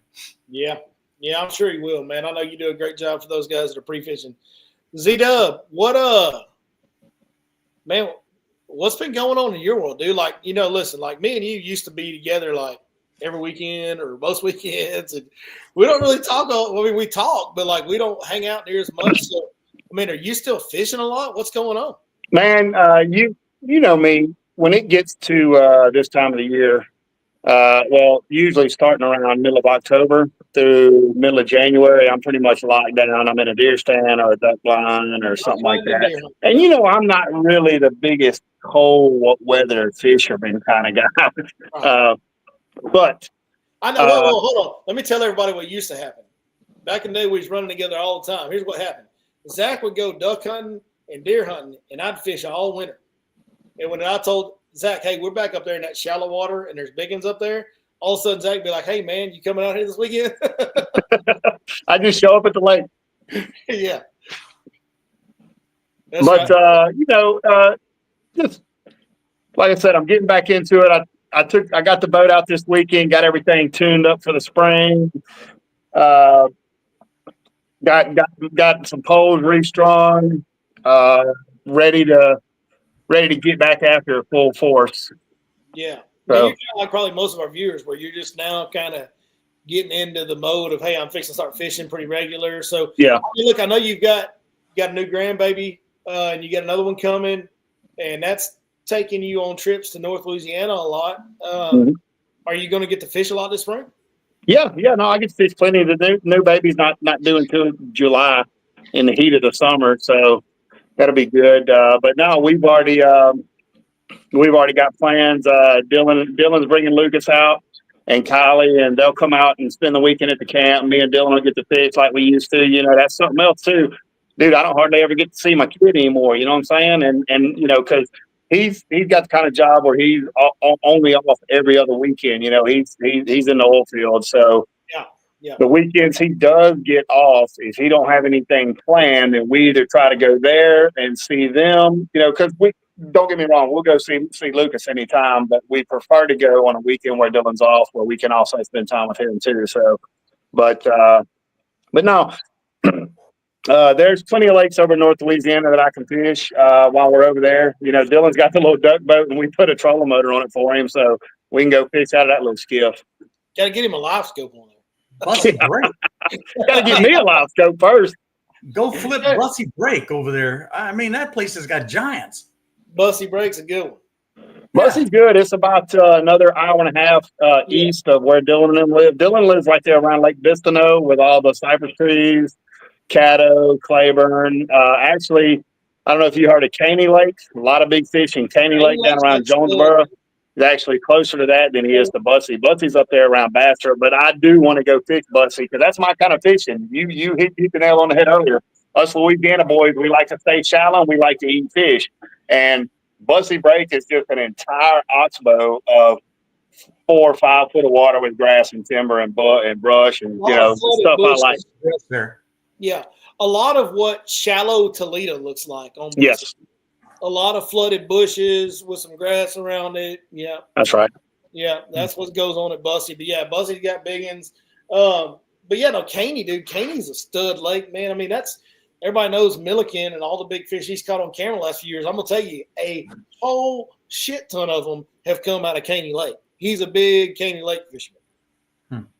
Yeah, big time Caney Lake down there. So I want to bring this up, and I wanted to tell you, I almost brought this story up earlier from last week for Zach, and I wanted to tell it to you anyway, so I'll tell it now. Blake Doty wants to know, do you think it'll be too early in the spawn to throw a floating worm this Saturday? The floating worm, which hangs around the surface, might not be the deal this Saturday unless we get, like David was talking about, if you get the sunshine day. Maybe it would probably work if Friday is warm enough and you're going to be on a practice day on Friday, so you'll be able to get an idea about what the water temps are shallow, and then Saturday keep a monitor on that. If that happens to bump up 2 or 3 degrees, then you could give it a shot. But I don't know. I've been catching too damn many of them on a swim bait, and listen, the 1/4 ounce trap is what we're throwing. I mean, not a half, but a 1/4. And that's so you can fish it in shallow water. We have none of those unders on a 1/4 ounce rattle trap. So here's the deal that I want to tell you, Zach. Last week, I'm on a lake that shall not be named, and we catch them early on a chatterbait, like you would expect on a warming trend on a grass edge in shallow water. And as the day goes on, I just can't find the chatterbait bite it's got. And I'm like, man, it's getting warm. Like it's warming up, like the water's getting warm. And I'm like, dude, these fish have got to be just right up on the bank. And I'm like, I wonder if they're starting to spawn. Like I'm wondering if some of them are starting to get in bedding areas and act like bedding fish. And Zach, I'll tell you this, and this is the reason I'm telling Zach the story, y'all, is because Zach is the best wacky worm fisherman I know. When it comes to a wacky worm, like Zach will tell you right now, he ain't no full-time professional guide, but I'll tell you guys this. You can take anybody on the Elite Series, anybody on tour, any fishing guide you want to find across the country, and you say, hey, we got a wacky rig trick worm tournament, and that's all you can throw. My money's on Z-Dub. Like he's going to be, like he's that good at it. And so all my time in the boat with Z-Dub paid off last week because I was like, dude, they got to be acting like spawning fish getting tight to the bank. And I flipped my boat and got up there right next to the old cattails and flooded bushes and all that was on the bank. And I rigged up that wacky rig trick worm, and it didn't take 3 or 4 casts. And I threw up there and one swirled, and then my line ran off. And I was like, oh, shit, they're acting like spawning bass. Here we go. Caught one. And, I mean, it was for a while there, we were catching them steady on that whack in early February. Early February, we're catching them on that whack on the bank, dude. So, yeah, I mean, if you get the right situation where the water warm trends a little bit, they've gone in tight enough now where that wacky worm or that floating worm, because same type of deal, same type of bite. The floating worm and the wacky worm is a very similar bite when you're talking about fishing it on the bank. That type of bite will work, but you need that water to warm trend enough. Like they've gone far enough back where they're close enough to the really, really shallow stuff for that to work. If it warm trends, they'll get all the way tight. If it doesn't, they probably won't. So, well, you know, Billy, even this Saturday, on the tail end of the warm front, right for that front blue end, I mentioned earlier that I saw some 63, 64 degree water temperature on port. Now, funny you bring that up. We caught fish on chatterbaits pretty much all day in the 57 to 60 degree water. We did not get a bite on a wacky worm until we saw 62 to 63 degree water temperature. And that's what I was seeing earlier in the week where I was at. Like, that's what made me go to the same deal. We got a question for you, Z-Dub. What's your setup for wacky worm fishing? All right, so my favorite worm to whack is a Zoom trick worm. Okay, just a normal 6.5-inch Zoom trick worm. I like any of the watermelon colors and the green pumpkin colors. I use a 1/0 Gamakatsu hook with the weed guard on it. It looks like a little circle hook, but it's got a little thin wire weed guard on it. And when you feel this, you're going to be like, there's no way that stays weedless. You're going to be surprised at how well that deflects off of grass, wood, timber, stuff like that. As far as my actual equipment, I've got the Lew's Hypermag as a reel.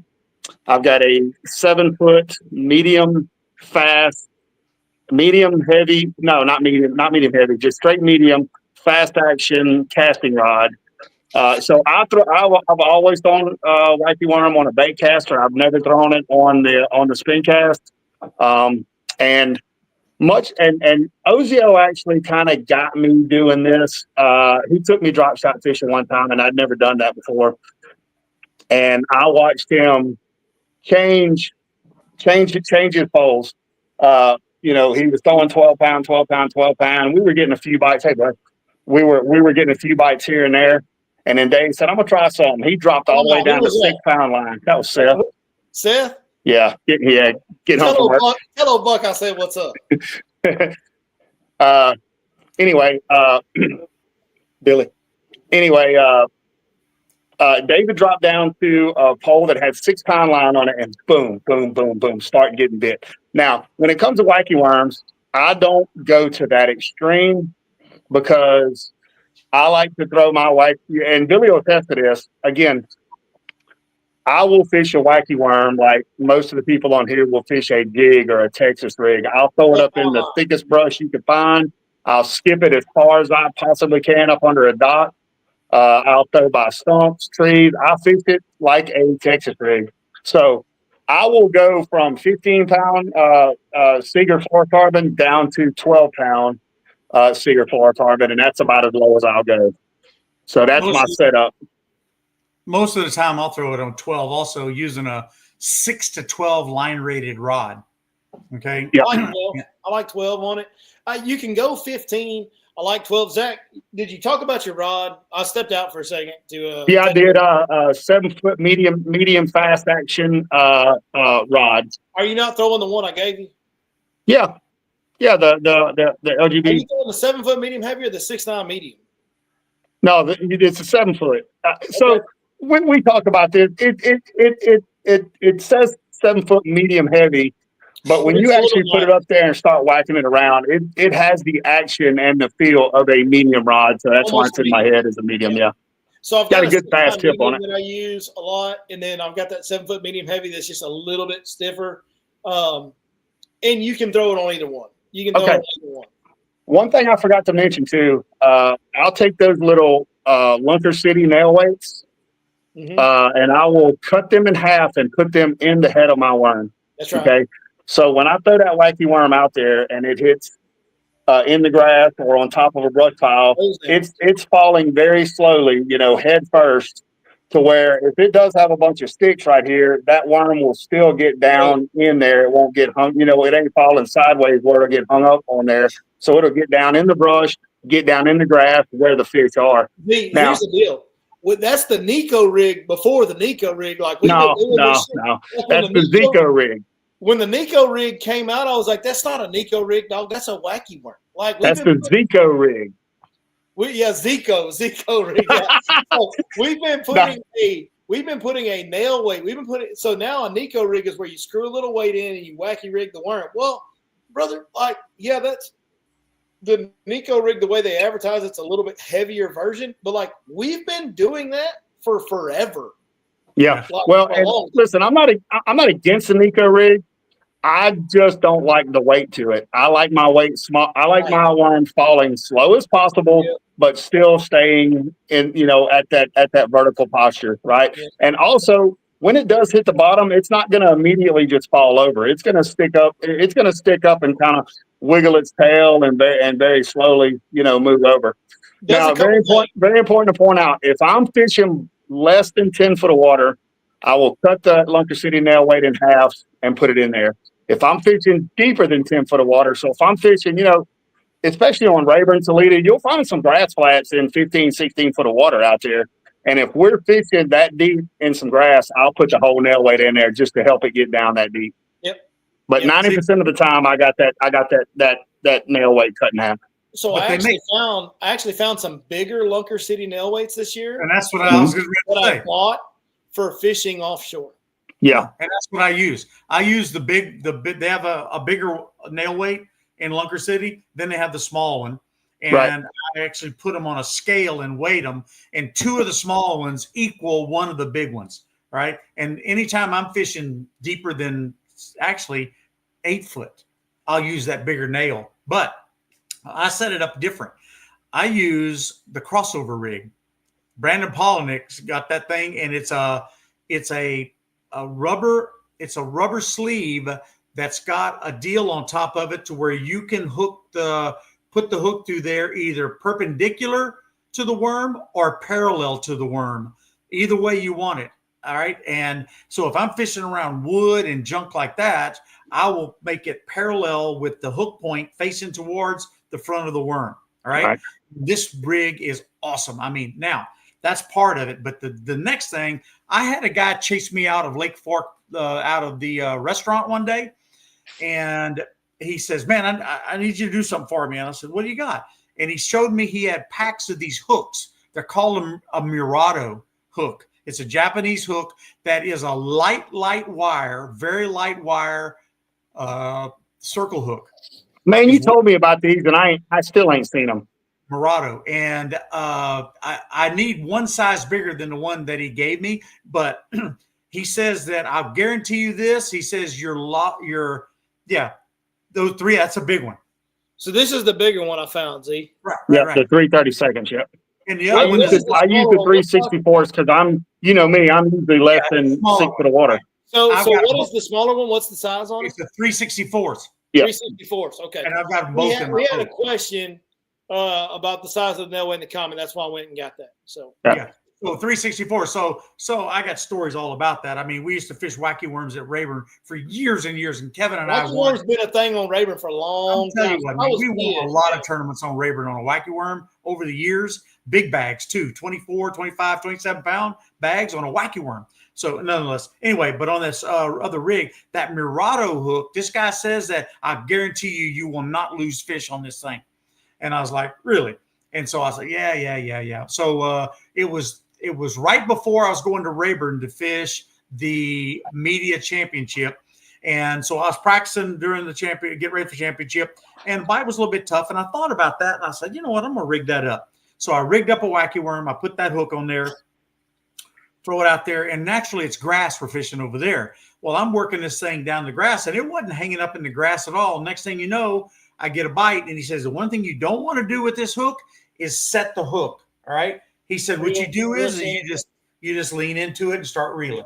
And so. Where's the fun in that? During the tournament. That's what I'm saying, Zach. What fun is that? I'm trying to break a face. No. But during the tournament, the deal is that I want every fish in a boat. And so during the tournament, I ended up throwing that rig for 2 days and lost one bass on it in 2 days. It made me a believer. Listen, and so I'm sure Zach mentioned it. You're talking about a hook. That Gamakatsu #1 hook, like, dude, I don't know how you could make one better. I'm sure the hook you're talking about is great, David. I'm not trying to knock it. Yeah. I don't know how you can make a Wacky hook any better than that Gamakatsu size 1. But I don't use a weed guard. This thing don't have a weed Oh, guard. no weed guard. No weed guard. And so because it's a circle hook, it's got a circle hook type of architecture. Yes. It doesn't hang directly up on everything. Now, you get grass strands every now and then it'll get on it, but I've even thrown it around wood and hang up occasionally, but not very often. But the thing is how you hook it. So when I'm fishing around the grass, I'll make it perpendicular to the worm, and I think the hook ratios are better that way. But when I'm fishing around wood, I'll push it like this. I'll have it perpendicular. I'll have it parallel to the worm, and when I got the nail weight in there, and I found that, man, that's a bad to the bone rig, man. Yeah, I get you with the circle hook, and you definitely have to just reel. You cannot set circle hooks. You have to reel into them, or you will lose them. You have to baby into them, or you will lose them. I'm in a tournament. It's all about boating every single fish, and that's why that I thought, well, I'll give it a try. Well, you know what I mean. I'd like to have one size bigger of that hook than what I have now, and that's what I use now on all my Wacky rigs. So David, speaking of Rayburn, and I want to see if you kind of noticed this as well, because you got a long history down there as well. I have noticed that, and it seems like it's only Rayburn here. It's not so much Toledo. I mean, you can see this on Toledo, not so much on Fork, Athens, or any place like that, but on Sam Rayburn, I have found that over the last 5 years, when I go down there, I'm throwing a bigger profiled worm, Wacky style. Whether it be like a Cinco style worm or a Magnum finesse trick worm. But it just seems to me like they bite it better. Maybe it comes through the grass a little bit better. Maybe it has a little bit better action down there while it's in the grass. I'm not sure. But I've been bit more on that bigger profile worm, again, just down there than the normal trick worm. Because he don't do that a whole lot. Well, I just throw most of the time, just like you said, a Zoom trick worm. And then vary the color based off of, but it's mostly all the time in the green range, what you're talking about.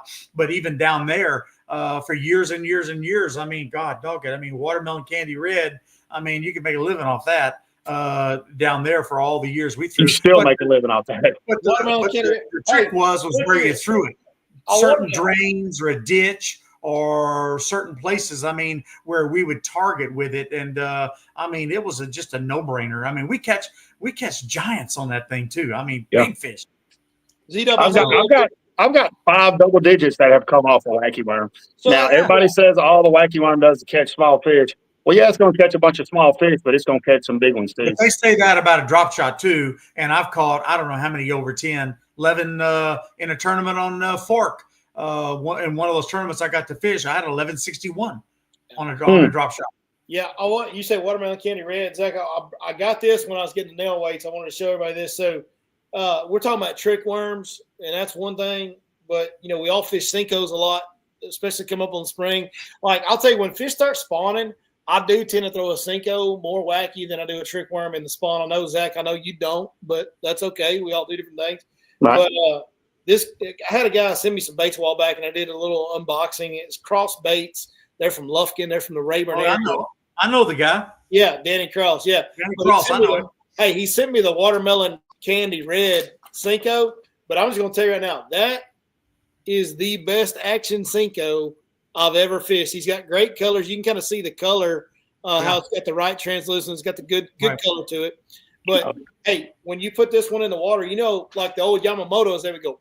Like, have that wiggle, and there's not a whole lot of other ones that have the right wiggle. Like, there's some will catch fish and they're okay, but really, if we're being honest, the Yamamoto has the better wiggle and catches more fish. That joker right there is the real deal. That's the best thing I've ever fished. It's more durable than Yamamoto, has the same wiggle, and it's a better deal. And by the way, I'm not sponsored by these guys at all in any way. But listen, we need a more reliable Cinco style bait, because, like you said, the Yamamoto Cinco is so falls apart, soft, and it's so tears up. it's almost like a Guggen bait. You work it through the grass 4 or 5 times, it's tore up. You ain't even got to catch a fish on it. It's going to tear up if you pull it through something. So let me write that down.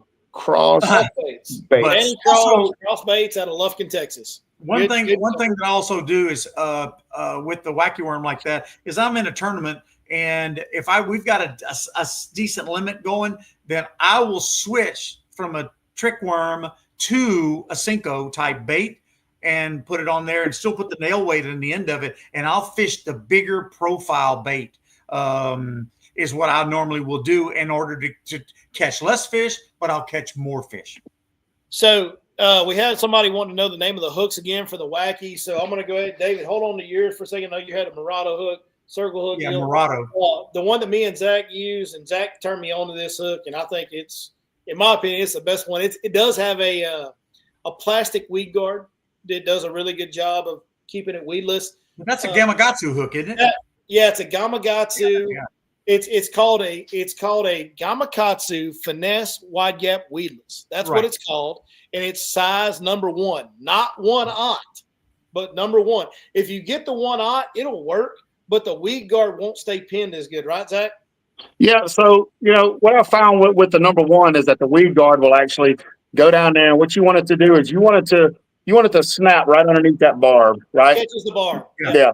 So you can use the 1/0, but you kind of have to kind of pull out the weed guard to where it comes to a point there, and then you have to kind of mash it down to where it'll actually reach down there. And instead of like a little loop, it's almost like a straight line down there. So I would rather have the little loop. It pops off that Right. on the 1/0, the weed guard comes unattached in the middle of a cast a lot more.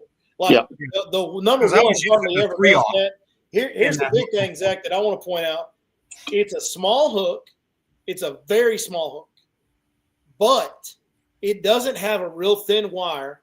And Zach, what's the biggest fish that you've caught on the Gamakatsu finesse wide gap weedless number 1? What's the biggest bass you've landed on that?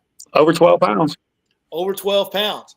And I've had multiple double-digit fish in my boat on that hook. Like it will, for a little bitty hook.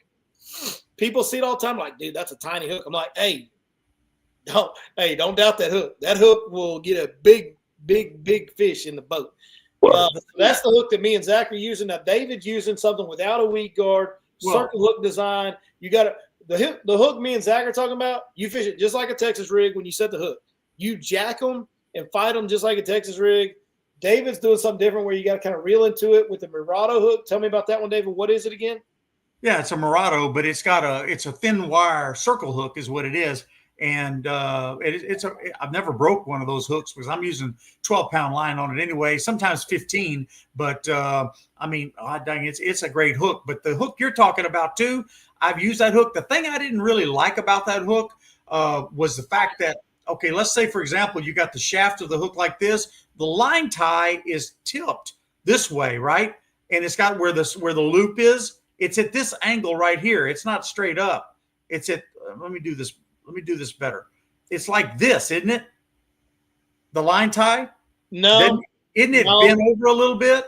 Not that. I don't think that's the same hook. Zach, are you still with us or you froze up? No, I'm here. Isn't the line tie? The line tie on that Gamakatsu hook seems like it's straight up. Well, it might be tilted just a hair, but it's tilted. It's tilting away from the actual guard and the hook. So, but you know what I've done in that case with that hook, with better success on hook ratios, I tie a snell knot on it. Oh, down the shaft. I go down the shaft, and then I'll tie it up above that weed guard, and I'll tie a snell knot right there. That way it goes through that bent curve. It goes through there and then wraps around. And so the whenever you do swing on it, it's got a straight line pull. The other way, if you tie it on there, it's kind of bent this way. And I've just never never noticed any hookup issues on the one we're using. Yeah. Look, if I'd have noticed hookup issues, I'd have been changing, but I never have noticed hookup issues on that hook. I'm not, I'm sure the hook you're talking about is fine and dandy. And we all know there's different ways to do it in this business, but well, you got to understand something too. And whether you're talking about the Gamakatsu hook or the Murado hook that David's talking about, This ain't like a Texas rig with a big weight on it or even a shaky head. These hooks literally have zero weight, so it's very, very hard for the fish to throw either hook.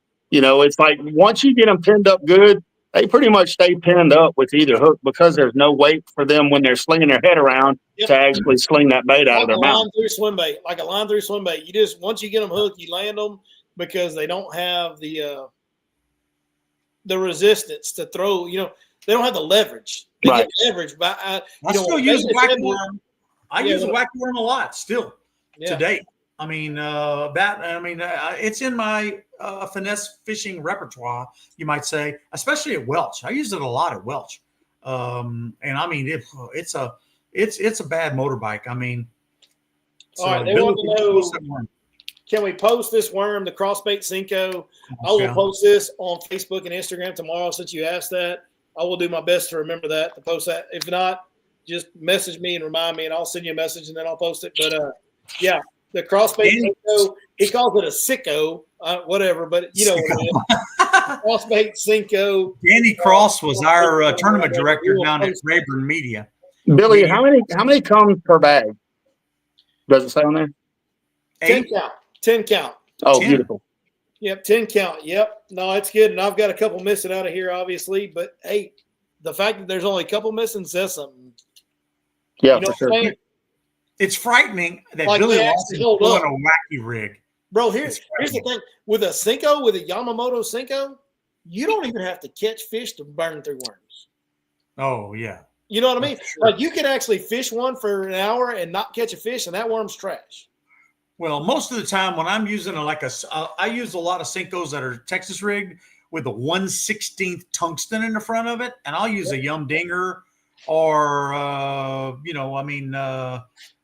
any other brand worm other than a Cinco. The number one thing that a Cinco is great at is if you are, free lining it with no weight, just a hook, because the worms are so heavy. So if I'm fishing 2-3 foot of water and with some grassy vegetation, I'll throw the Cinco just because it's naturally weighted and that thing falls dead flat. Yeah, they fall great with the Yamamotos on weightless. And they've always had it's just something in the weighting of it and the salt content or whatever it is, where they have that just a little subtle, like when you watch them fall, they have a subtle wiggle to them that gets bites, more bites than other 5-inch stick baits.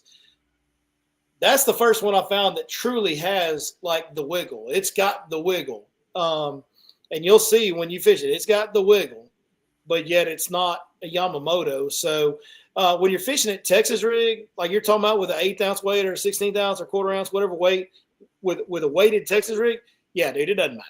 Like throw a big bite baits stick bait. It doesn't matter. I use big bite baits and I use Yum Dingers. That wiggle's out of play when you do that. It's like throwing it on a shaky head or something. But Danny don't have much salt in his, does he? Is the reason why they're flexible like that? I mean, it has salt in it. And here's what I like. We've talked about this with Smash Tech, and if we ever get the funds to expand the Bass Amigos brand, then you'll see this at Bass Amigos as well. But salt in most plastics is a sales trick. It's just a trick to make baits tear up. Salt does not make baits have better action. It does not make fish hold on to them longer. None of that. I always thought that it was for the taste. I mean, no, the fish longer. No, the salt is in there to make the bait fall apart. I always thought that the salt, well, yes, it does as a byproduct, but salt adds weight to the plastic.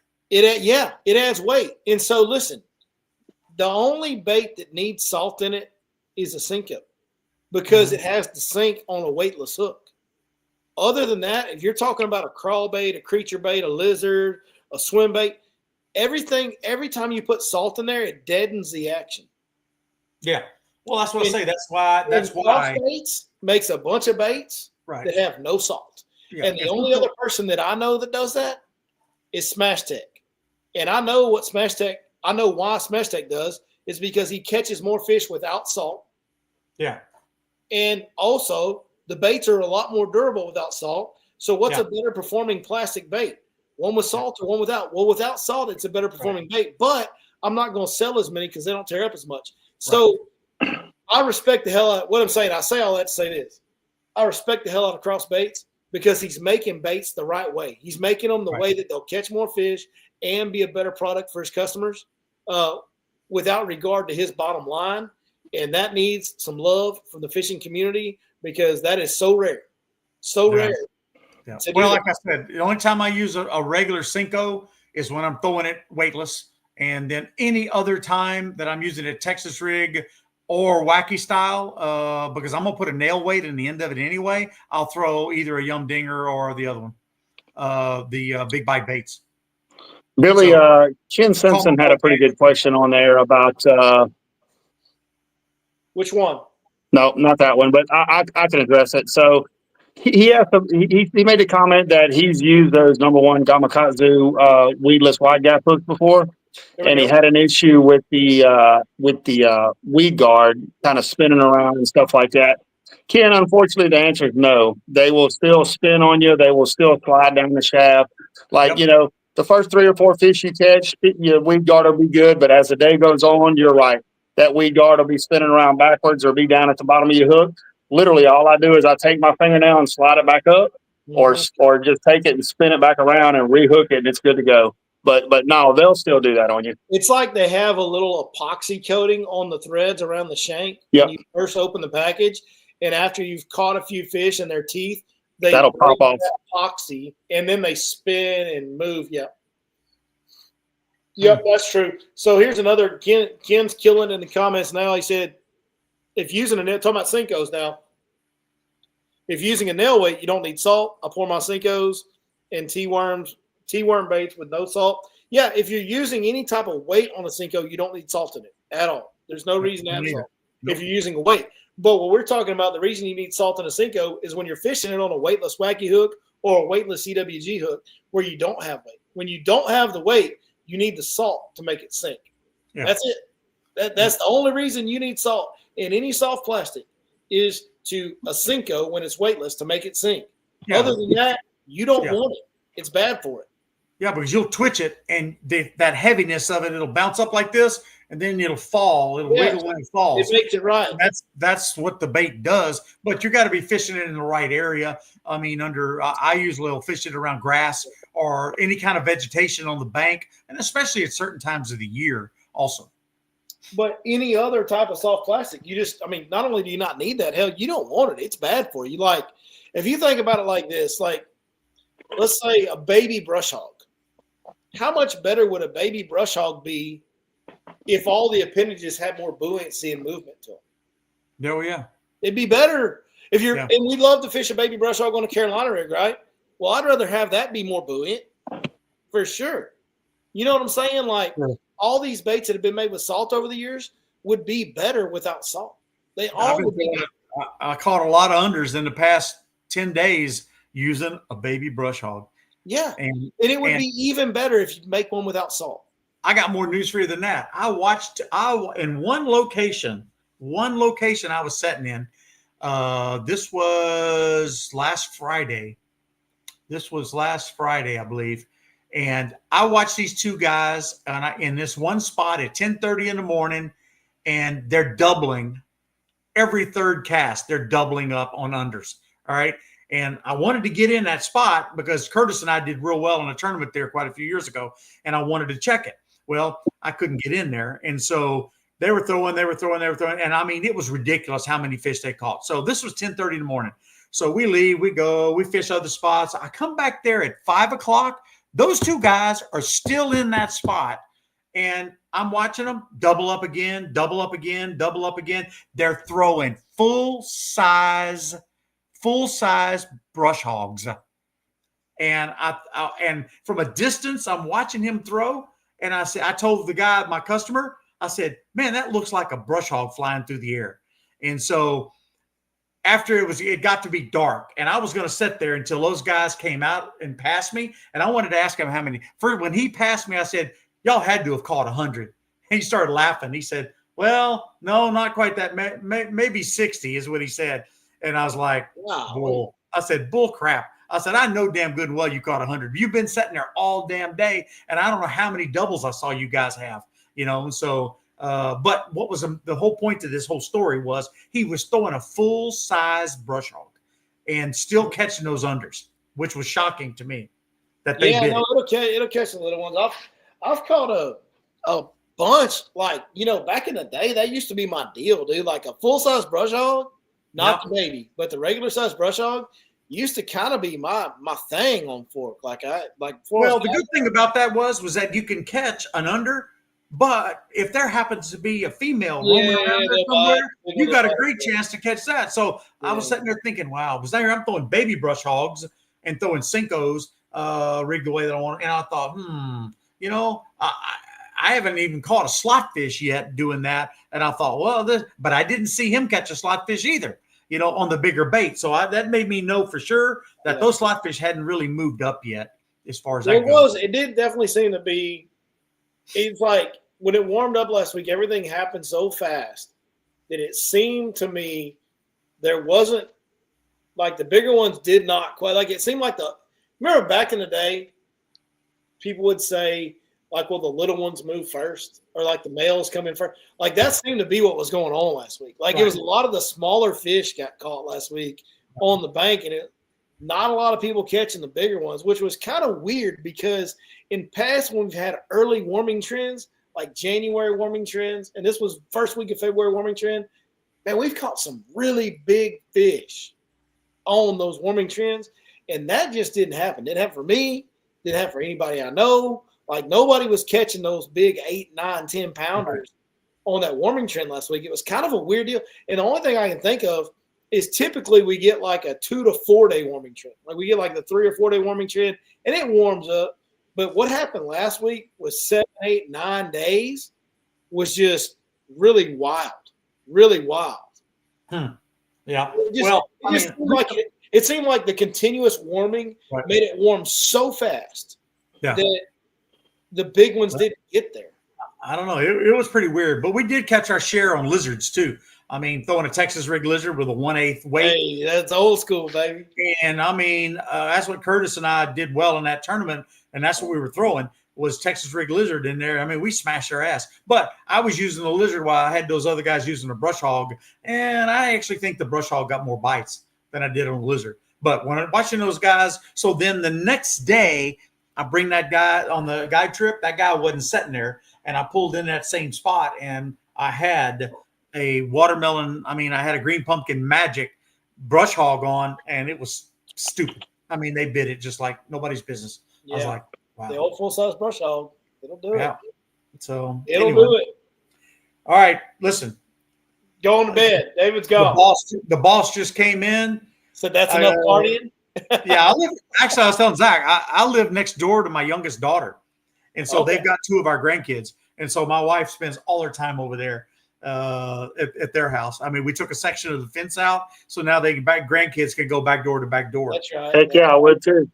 We've been here at this spot now 6 years. So it's been cool to have the grandkids there. Zach, you've almost got that with Keaton's girls. Your nephew. Yeah, they live right across the street here. They're always just walking in the house. That's right. Sarah and I got to watch, walking around between showers and stuff. Yeah, I'm the same exact way. Walk out in the living room. They'll be sitting there eating candy. The damn 4-year-old. All these years, you probably got the kids out, and now you can't even walk around naked with the old lady. That's right. The 4-year-old will come in and go, and I won't even know it, and come in, and I'm in the shower, and here she comes walking in the bathroom while I'm in the shower, and I'm like, God, dog it, man. So every time I get in the shower now, I have to lock the door. Yeah. That's right. Because you just never know when she's going to show up. So anyway, all right, boys. It was fun. Hey, thank you so much, man. We've been on here a real long time tonight, dude. 3.5 hours. No, 3.5 hours. Yep. 3.5 hours. There was a lot of information dispelled, you might say. No doubt about it, brother. Appreciate it. All right, well, guys. Billy, appreciate you guys having me on. All right, Z-Dub. We'll see you later, man. Appreciate you joining us. All right, man. Yep. Take care. All right. Hey, it's just me. I'll give you guys one more cheers, man. Thank you guys so much for watching tonight. We still have over 80 people in here. We've been in here for 3.5 hours, whatever it's been. We were over 100 there for a while, but we still have 80 people in the chat, in the stream.